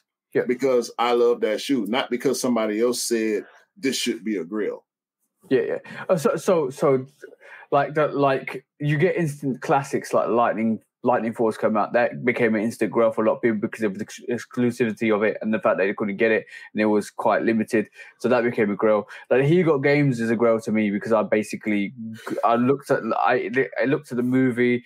I relate to the story. I relate to it. So it became an instant like grail to me. And bro, that it hands down is a gorgeous sneaker. The He Got Game 13s. So for me. It's based on what you like and what makes. And some of the grails are exclusive. Some of the grails aren't exclusive. Not everything needs to be exclusive to become a grail, and then that's for me is just the way I feel. And nobody can tell you what's in that list. So somebody's grail could be the Wave Runners. Like I didn't think it was a grail. It's still not a grail to me, but it's a sneaker I wanted to pick up because I respect it way more than I did respect it back when it came out in 2016 or 17. So to me, that is not a grail, but I respect it a lot. But then there's other sneakers that I do love and I do want that are exclusive. So I can take two samples. The Black Metallic 5, one of my favorite pairs. Need it again. Right. Once I get it again, it's still a grail to me. That's not hyped, bro. That's just a very iconic historical sneaker. I could probably pick that up quite easily, but I'm waiting for that re-release because I want that brand spanking new pair in my hand. Right. Yes. Then you look at the Dornbecker 5, which is going for like add another 0 to the end of that. Just add another 0 to the end of that and to the end of that Black Metallic 5. That's the price you have to pay for that Dornbecker 5, right? Yeah. That's really exclusive, and that's another grail to me. So there's two spectrums to that grail. A grail that's exclusive and a grail that's not exclusive, but both have the same meaning. So for me, the price of a sneaker doesn't dictate how the grail or the grail worthy of a sneaker, because that's that Black Metallic, that Black Metallic 5 and that Dornbecker 5 to me have the same grail status because those are beautiful sneakers. But now some people say you only allowed one grail, bro. Shit. I don't know who that is, but I got at least. Whew. And see, a lot of my grails, bro, people would look at me like, what? That's a grail for you? Because I got the Nike Air Veer on my grail list. I got Diamond Turf on my grail list. The Griffey 1, the Griffey Max 1 Freshwater was on my grail list. I got it, and I still love it just as much. Every time I pull it out the box, I love it just as much as I did before I had it. So that's a grail for me. The Air Max 95 Neon. I remember that shoe as a kid, the first time I saw it and the feeling I had, and I still get that same feeling every time I look at my pair that I own. You know, so the fives, the He Got Game 13s, like Chicago ones, Shattered Backboard ones. I don't. People can have as many grails as they want. It's for me, grails are personal to the extreme. Like, if somebody says the Reebok Classic leather all white is a grail for me. I can't argue that. I can't argue it. If I feel like that person is being genuine with me, a shoe that they can go buy 20 times over in one day and spend $70 each, if that's your grail, if that's the only shoe you want to wear because you love it so much, I can't tell you you're wrong. Yeah. That's the same difference for me as hype. A hype beast saying that's not a good shoe because the price didn't skyrocket. Like, no. Yeah. That don't mean the same thing. And it's really unfortunate when you hear like some people say, oh, the black what do you call it? No, the Lightning 4s are no longer a grail to them because of a mass release. It's like You love the hype. Yeah. You don't love that shoe. Some people out there have 3 pairs of the 2021 Lightning 4s because it's a grail to them. They had the original pair and they bought 3 new ones because they love that shoe so much. And they're going to wear every single pair of that shoe because it's a grail for them. And you got to respect it. Or not. Yeah. If you don't respect it, oh, well, that's one less friend in the sneaker community for you. I can't tell somebody. I would try my best. And I know we trash a lot of shoes. Like there's stuff that come out that we don't like and we call it trash or we say it's ugly.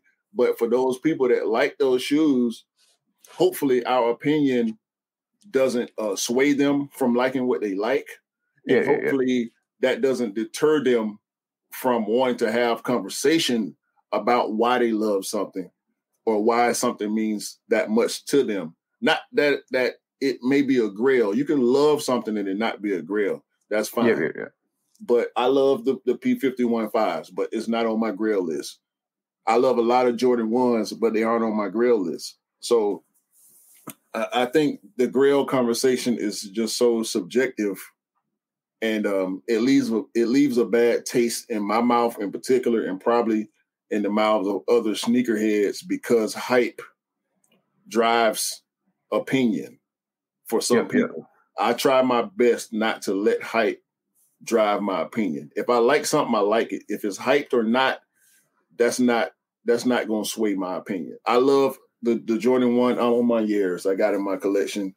It was my number 1 shoe from last year. I'm not going to let anybody's opinion change my opinion. I love that shoe. I don't care what 100%. Anybody else thinks about it. Yeah, that's 100%. And the grail list is all. It's more of a personal thing. It's definitely more of a personal thing to you as a sneakerhead, because that's always going to be your list. That's always going to be something that you want and desire for. And let's not get it twisted. Some people really want like hype sneakers to be on their grail list constantly. That's dumb, because basically that's what they want. That's what they want and need to stay like. And young sneakerheads are probably more like this a bit more because they want to be relevant.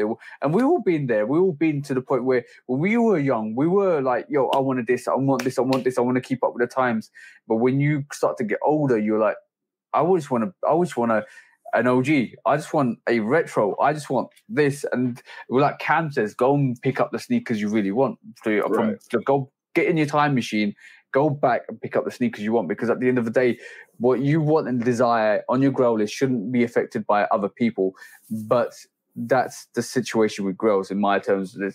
It's get what you want. Get literally put it, and nothing that happens with that release, or nothing, the fact that it's no longer exclusive, should affect your list, because then, like you said, Q, it's the fact that you didn't really love it, you just loved the hype behind it. Yeah.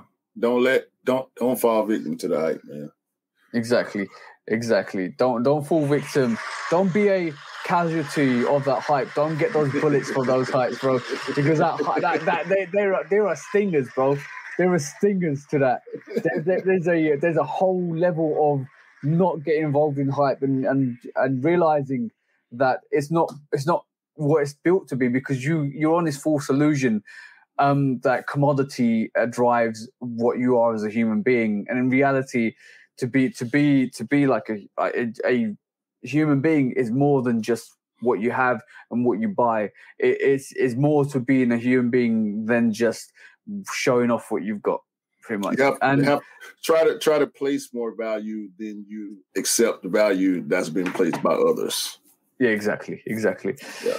But so we move on to the next subject. This is going to be interesting. This is going to be controversial. What you got, TJ? Okay, so the next subject, the next topic to discuss is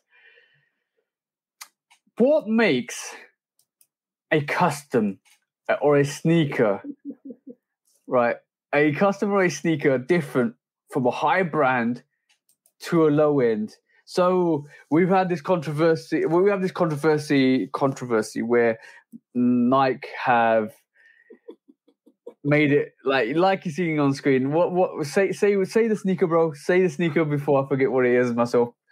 This is the Steve Madden. I don't know the technical name of it, but it's pretty much a fake Off-White Jordan 1. Okay, so it's the Steve Madden Off-White Jordan 1 Chicago. So we know Steve Madden's been sued, and we've had Warren Lotus, and we've had Cool Kai. So we know. I'm going to pull up the cool some of the Cool Kai and the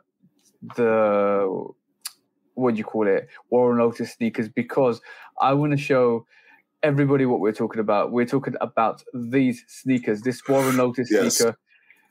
This is off the Pigeons. It's a replica of the Pigeons, and then we've got the other ones here. I should have put it all in one screen. Unfortunately, that didn't work that way. So we have the other version, which is this Reaper. Let me just pull this Reaper up. Share that. This is the Reaper. It looks like a Dunk SB Dunk Low. We know Warren Lotus is in real trouble with Nike. So the question is, I'm going to show you a quick. I'm going to share the Cool Kai with you, because this is another good example of a person that's entrepreneuring and trying to make something of something that is already out there. And we're like, okay, cool. I see what you're doing, but I think it's not a good move for you to do that, because Jordan and Nike are going to be on your tail, which they obviously have been.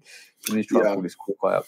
They haven't been able to stop Cool Kai though, which I'm happy for him and what he's doing, because a lot of his stuff is sought after, and he does a lot of dope designs, but it's obviously based on the Jordan 1 silhouette. Yeah, exactly. And because he is independent and because he does all his own work, him and his team, I have had the pleasure of meeting some of the people at Cool Kai, thanks to Retro Rick at RetroCon. They always show up. Retro Rick has a personal relationship with Cool Kai, so I might be a little biased when it comes to Kai.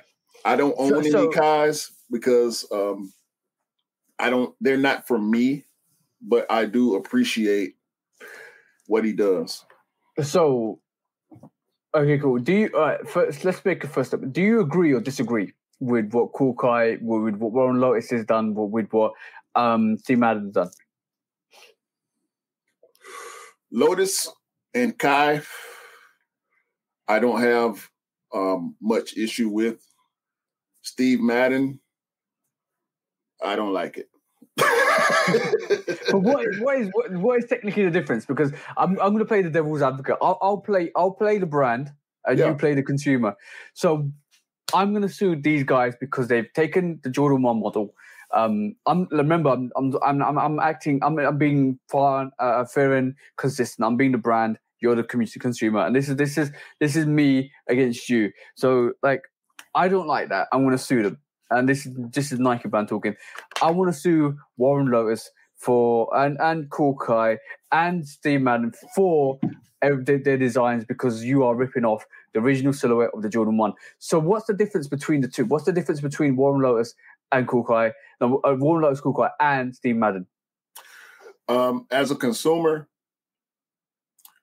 like I said, I have bias. I have bias toward bias toward Cool Kai and Warren Lotus and guys like John Geiger also. And there are a lot of other indie brands that do similar stuff. They take silhouettes that the copyrights are kind of fuzzy on.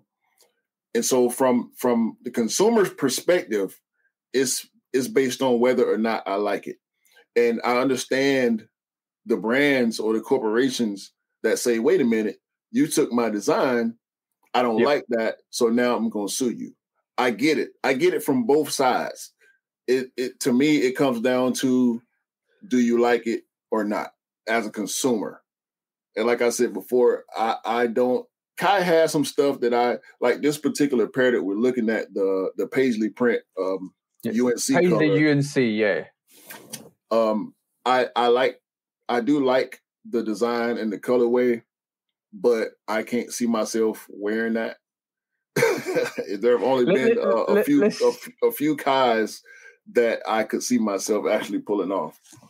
So let's be honest. Cool Kai is becoming really popular, and we've seen who's that guy that was wearing it? It was in this must sneaker news the other day. There was a coach that wore the Cool Kais on court.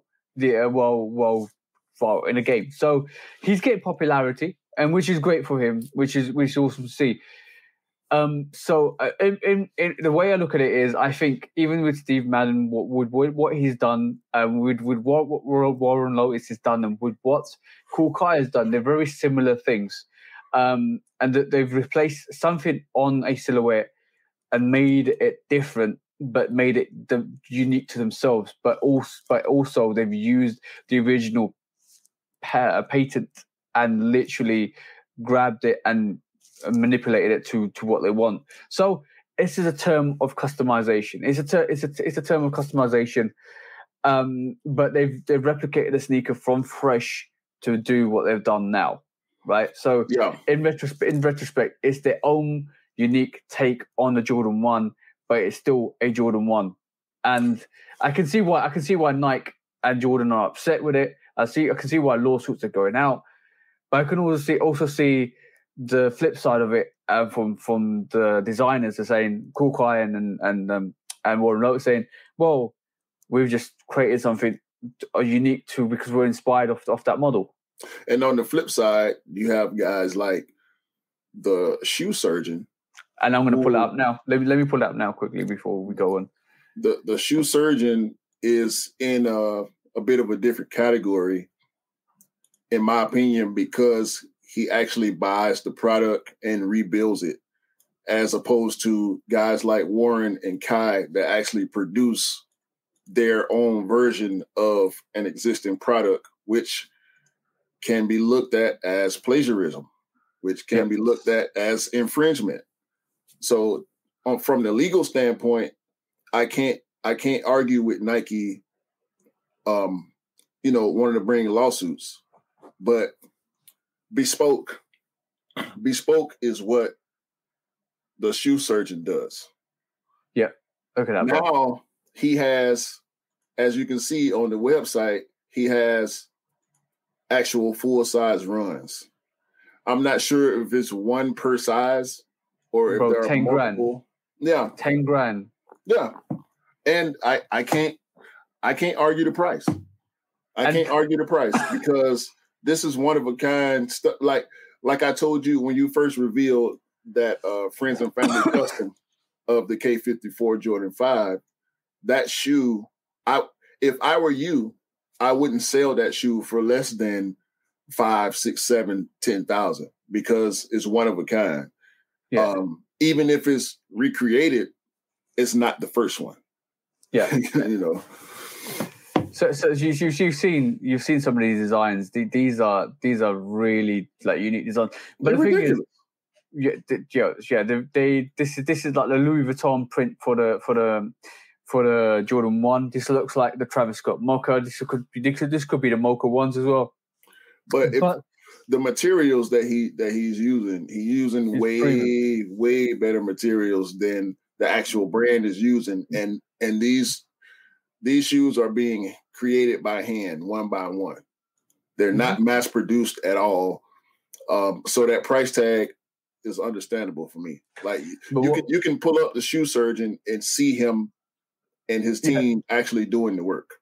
Yeah. Oh, but what I'll say is, if you were to go in his shop, there is a section there where you can get accessories and apparels. I think not that.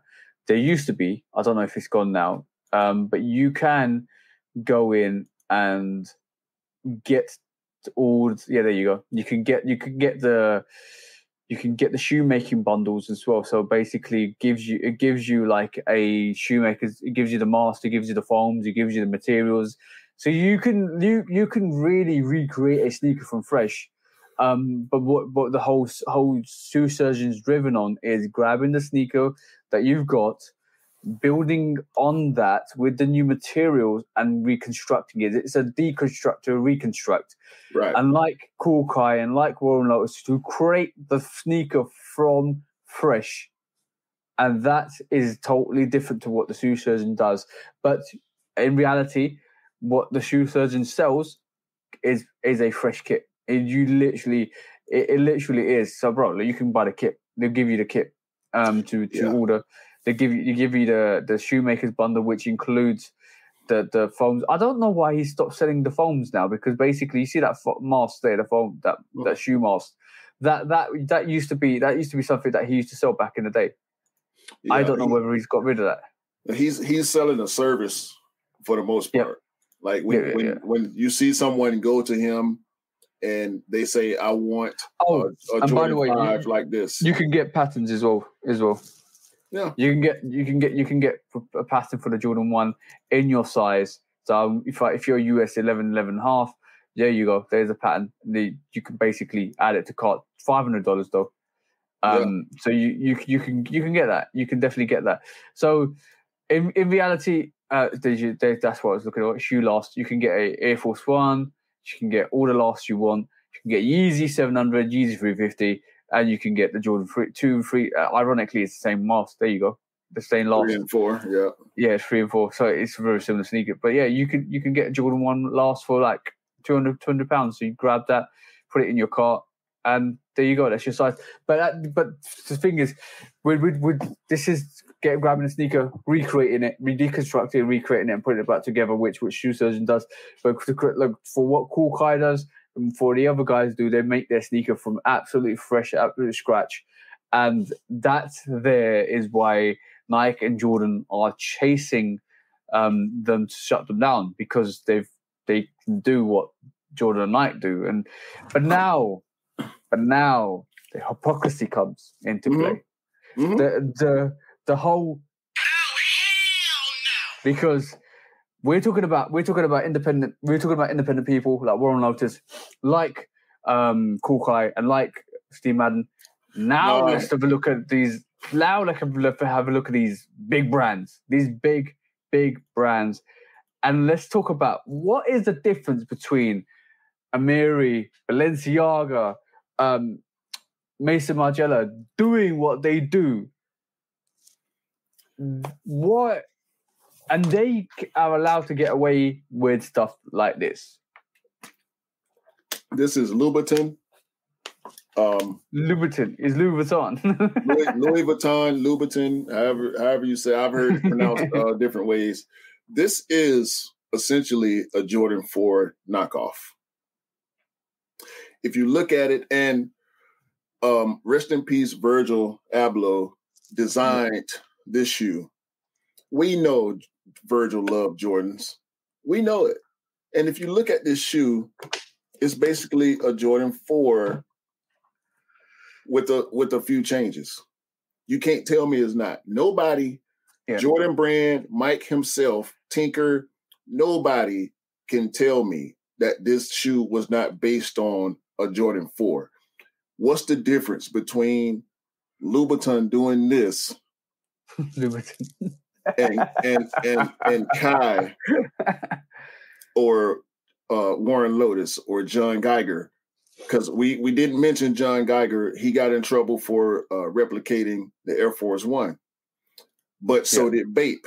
Bape also replicated the Air Force One and other Nike silhouettes as well. They replicated the Air Max 90. So why then does Bape and Louboutin and Amiri and these other brands get to do what they do? Look at this. What is this? This is what came out last week. This is a deconstructed, let's just say Mason Margiela, right? Deconstructed Lightning 4, Jordan 4 Lightning. Bro, there's except for the placement of the wings, except for the cut, and maybe some of the paneling, there's nothing. 4. It's a 4, bro. It's a 4. And number one is deconstructed. Like that midsole is deconstructed to the point where you put that on, that's not got a lot of wears on it, right? It's a 4, bro.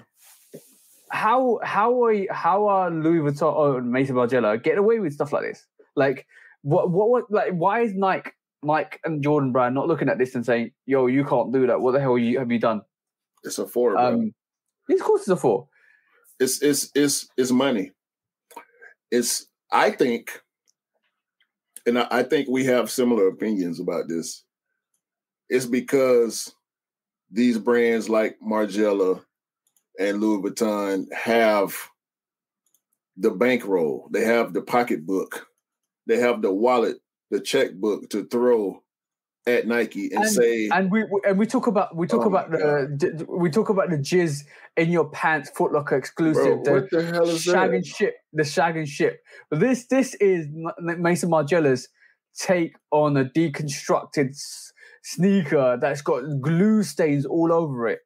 Right, this is the original shag and ship, bro. this is the original hell no sneaker. This is the original sneaker, bro. Literally, look at that, bro. Who's gonna put that on feet? That goes for quite a lot as well. I think that's $1,000, near enough £1,000. I'm sleep, bro. I'm sleep on that, man. Like I can't even look at deconstructed. The sole is deconstructed. There's glue stains everywhere, bro. That's also hot. They've grabbed a sneaker, deconstructed it, and put hot glue stains everywhere, and selling it for in excess of £500 to £600. Bro, like, how do you get away with that stuff like that? Just let me know when you take it off the screen, bro. I can't. I stopped sharing it. That is horrible. You're telling me, bro. But once again, bro,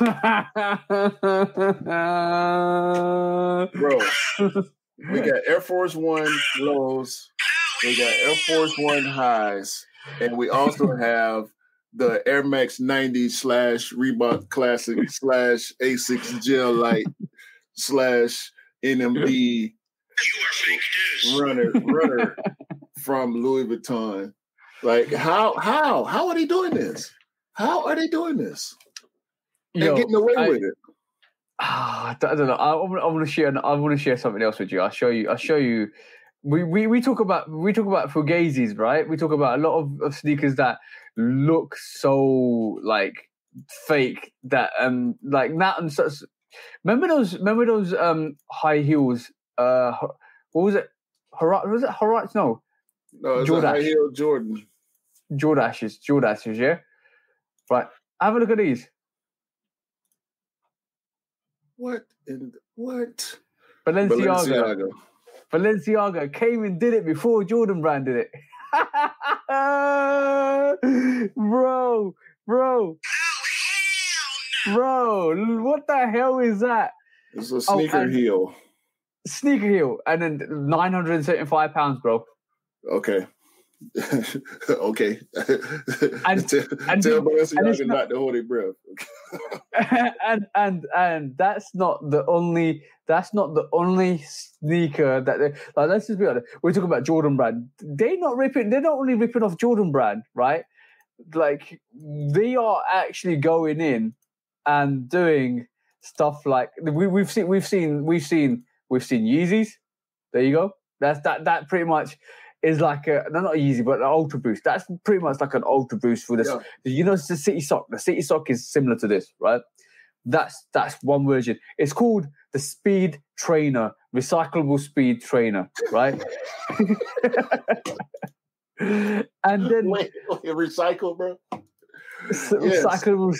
Yes, it's recycled. It's a recycle straight from Adidas. Okay. And then this is not Adidas they're only using, bro. There's another one I'm just gonna quickly pull up, and you'll be like, "What the hell did you just show?" If I've not got rid of it already, yes, there you go. Look at that. Isn't that Asics, bro?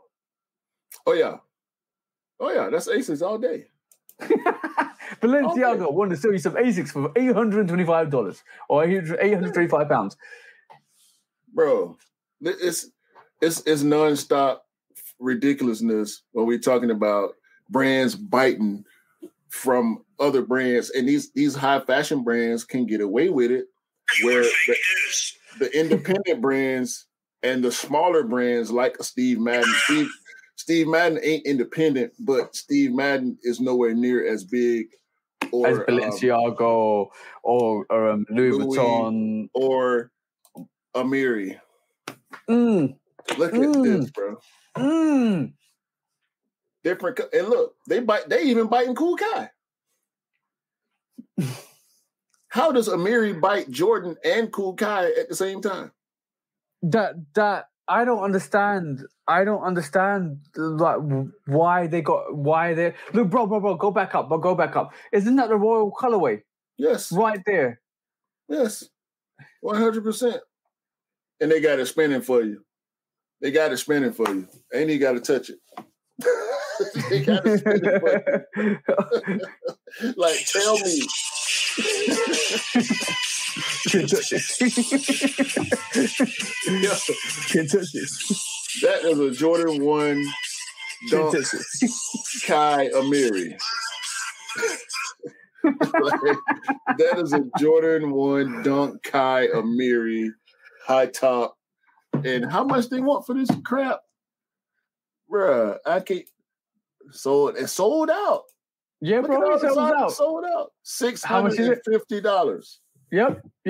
£500 here. £500, bro. £500 for a Jordan 1. You're paying resale for a upscale design of a high brand. I mean, I don't understand the politicking behind this.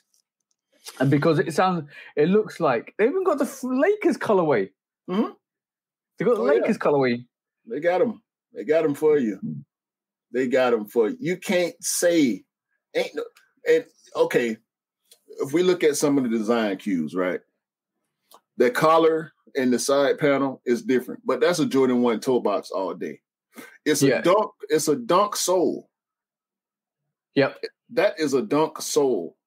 And that very top collar, that back heel collar is from the Jordan 1. And So they've mismatched all like a Nike and a Jordan, a Dunk and a Jordan 1, and made the Amiri sneaker. Like, how are we allowing big brands to get away with this yet? Nike are going after the smaller consumers that design like Cool Kai, the more and lowest. So what makes this acceptable? The Amiri or the Balenciaga or the Louis Vuitton, an acceptable rip-off of a original design from Nike and Jordan, and when it comes to other people that want to do the same thing, it's not acceptable. I don't understand the hypocrisies behind it. I do understand the money side of it, because it's easier to take on smaller designers than it is for Nike and Jordan to take on Balenciaga and Louis Vuitton and all of that stuff, because money makes it difficult to stop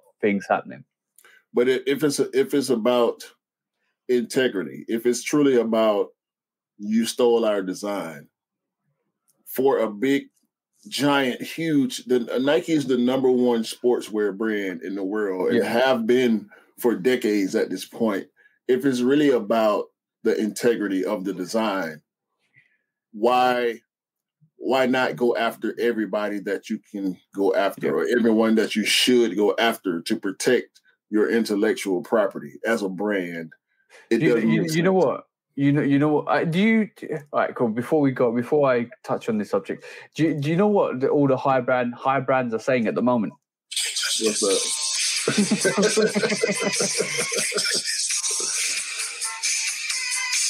Can't touch it.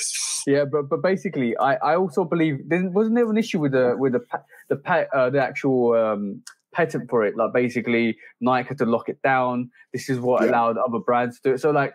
Are they still accepting the fact that Amiri and Balenciaga and Louis Vuitton and Maison Margiela are still going to take the designs? Are still going to? Like, I only think that applies to the Jordan 1, but Maison Margiela are ripping off the Jordan 4. Right, because I believe with that one patent, there was a window of opportunity for different brands to go in and patent their design, which had to be different enough from that original Jordan 1 design. And also the Air Force 1. There was the Jordan 1 high and low, and also the Air Force 1s that they had to renew the patents on in order to keep other brands from stealing or using that design exactly. Okay. So in reality, then Jordan brand and Nike don't really stand a leg or don't have a leg to stand on when it comes to locking that patent down until recently. So anything post 2021, nobody can actually rip off. I mean, it was seen that way. The controversy went on for a while. It was big news for a little while. I didn't pay as much attention to it as maybe I should have, to be honest with you, because it was only after the news came out that I started seeing so many shoes that looked like Air Force Ones and Jordan 1s. And I'm like, what the fuck is going on? that was like, what? Exactly. Yeah, man. They went crazy. The designers went crazy. All these big brands started going crazy. And that's when you hear about the Kais and the Warren Lotuses and the John Geigers that are getting sued for doing pretty much the same thing that these bigger companies are doing. And they aren't getting sued. So it's sad, man. It's sad. If it comes down to integrity, then the integrity side of it should be they should be going after everybody to lock in their brands. You give one allowance one way and you don't give it the other way. You're seen as being hypocrite.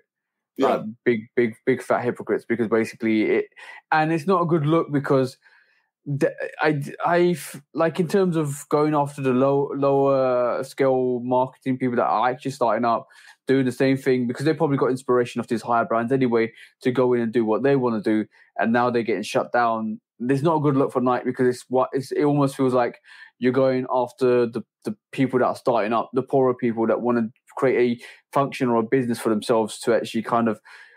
Now you're giving allowances to bigger brands, and you're seeing biases coming out, and it's almost like, well, you don't want other people to eat, but you want these big brands to eat off your plate, and you don't want other people. So it almost seems that way. And then there's all these rumors about customizers, like a couple last year, especially.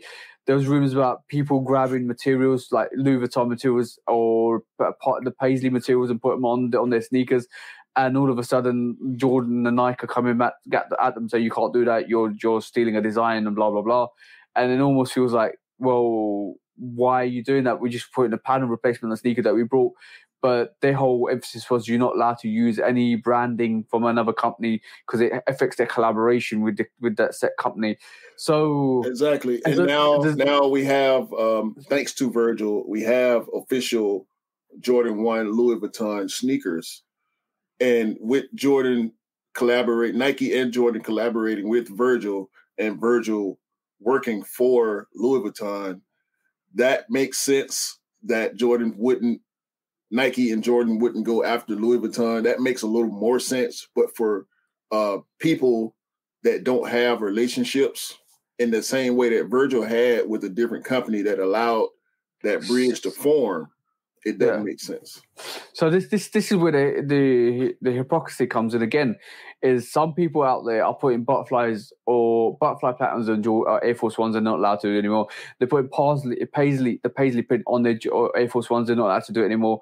They're putting Louis Vuitton on their sneakers. They're not allowed to do it anymore. They're putting Louis Vuitton patterns on with stencils. They're not allowed to do it anymore, apparently.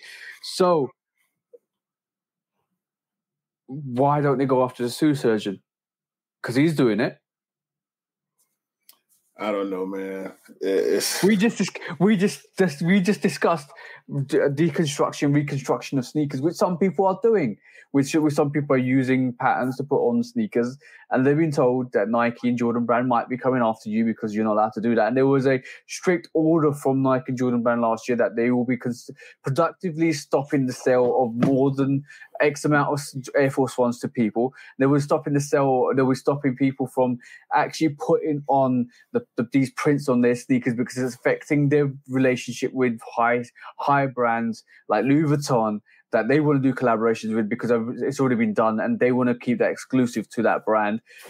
But yet you have a very good, amazing person called a shoe surgeon that's been doing it for years, that has done it for years, that has got a massive reputation, that has got a school that you can go to actually do this. Yes, right? yes. So why aren't they going after the shoe surgeon? And congratulations to the shoe surgeon who's actually had. And was it Louis Vuitton who got a deal with recently? I think I'm not sure. I have to look at it. Yeah, but he's got to deal with a big brand now as well, and he's making waves, and it's awesome to see. And I'm always for seeing creative expression and customs because first and foremost I love doing customs and I'm a customizer, right? But I love to see it because basically it means we see these amazing designs, right? Yeah. And we see these designs from people that, well, like I got to pay tribute to Kai for doing what he's doing because he's doing some work of expression, work of art for his side. But then if Jordan Brand want to shut these people down, they should be shutting everybody else down because in reality, you're still biting off your plate. It's not fair, man. And like we alluded to earlier, I think every sneakerhead, for the most part, that contributes to the bank, the Jordan Bank, the Nike and Jordan Bank. I know I personally got a love-hate relationship with Nike and Jordan, especially since sneakers and all the crazy stuff that go on with the sneakers app. So, man, it's just crazy. It's unfortunate for some people that they have to go through these things where others are allowed to get away with it. And I don't know if it's because of relationships with the brand or because of money, the amount of money that some have versus what others don't. Because big bank take little bank. Shout out EGOT Soul and sneaker veterans.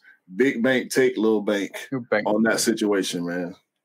Yeah, but it's a very controversial subject. But the thing is, Nike is going to always do what was best for Nike and Jordan.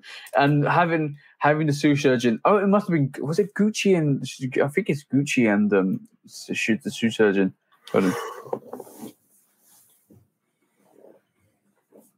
Just look at this up. I think it was Gucci. Was it Gucci? No, I have to look at it another time. I'm trying to find out who is actually. It was into 2021. I can't really remember. Put my name on the high brand company that he went to, but in reality, it's life is unfair. Unfortunately, life is very unfair in some circumstances. So I can understand why Nike and Jordan Brand want to keep open relationships with higher brands because it means even if they're a bite off the original silhouettes, it still means that Nike and Jordan Brand can come to the table and do a Dior a collaboration, can do a Louis Vuitton collaboration, can do a Amiri collaboration one day, because these brands people pick up and there's hype behind them. And if Cool Kai keeps going the way he's going, and if he does make something of himself and he does become a high brand, then maybe Jordan Brand will want to put that lightning on that to tick on the side of their panel at the same time. But it's riding that wave, it's riding that struggle initially that the brands want to close you down, and that's the struggle. No, I'm not Warren Lotus, but for what Warren Lotus did, it was good, but he gave a chance for everybody to cop a sneaker that was absolutely sold out. If you didn't get the pigeons, you could get the Warren Lotus pigeons. So if you didn't get the Freddy Kruegers, you could get the Freddy Krueger. He gave people options. He gave people options. Unfortunately, he's getting locked down by Nike. Rightfully so. From their perspective, if they see that he's biting and they want to close him down, it's their prerogative to do so. But it's unfortunate. It's unfortunate because we would like to see it be fair and consistent, as you say. Yeah, and I mean, shout out to Cool Kai and his whole team and what they're doing over there. At this point in time, not everybody is aware of the hype and the movement behind the Cool Kais, but they are now more accepted by the sneaker community. So I'm happy for him with that. He's got collaborations going on with certain artists. Hopefully, like you said, in the future, he'll be able to duck all that Nike smoke like these high fashion brands do, and we won't have to talk about this type of controversy moving forward for him and guys like John Geiger and Warren Lotus. And I hope they all find their own way to do what they want to do without having to bump heads with Nike. And you know what the interesting thing is? All of this comes out from the love of the silhouette. All of it comes out from the love of being a sneakerhead, or the love of wanting to excel and be great and do something and take something that you love and trying to make it your own as well because you love it so much. And it's all driven from love. Some of it obviously driven from profit as well. But if you didn't love the brand, you wouldn't do what you do. Nah, I can't see any of these guys taking that design if they did. Because Cool Kai, if you follow Cool Kai, he got a lot of fake pages. But when you find the real Cool Kai page on Instagram, he still buys and wears Nike and other brands. So you could see the love for the sneaker culture in his Instagram post. So it's just unfortunate, man, at the end of the day, that some of the big brands can get away with it, but the indies can't. It's sad. Yeah. Life is unfair, bro. Life is unfair. But I hope all of them the best, to be honest. They are making, if they're making waves, it's an inspiration for us to actually make the same waves in the future or open up doors for other people. And it's always it's my whole thought process of it. It's always good to be open, not exclusive. It's also always great to open doors for others and not kind of shut doors on people. So I hope their movement carries on. I hope they kind of keep doing great things. To be honest, I keep seeing great things come from Cool Kai. I keep seeing retro show Cool Kai stuff. So, and that brand is being super hyped and super limited now as well. So it's great. It's got a movement and it's got a name. I just hope that Nike doesn't just slam the door and just seal it shut. So yeah, we'll see. We'll see what happens in the future. But I think that's it, man. Yeah, we come to the end of the show. Today we talked about the shag and ship method that Footlocker are doing. today we talked about what we were wearing last week, and today we talked about grails, and we also talked about definitions and some of the hypocrisy that we live in day in, day out with brands, high-end brands and low-end developers and artists. So it's interesting. It was an interesting discussion, bro. It was an interesting discussion. Yeah. So on that note, I'll let you close out, bro. Floor is yours.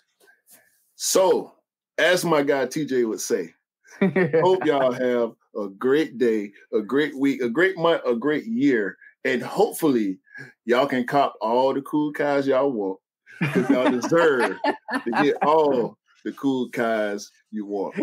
So for TJ, Q Rocker, Shoot Dog Podcast. Peace. Peace.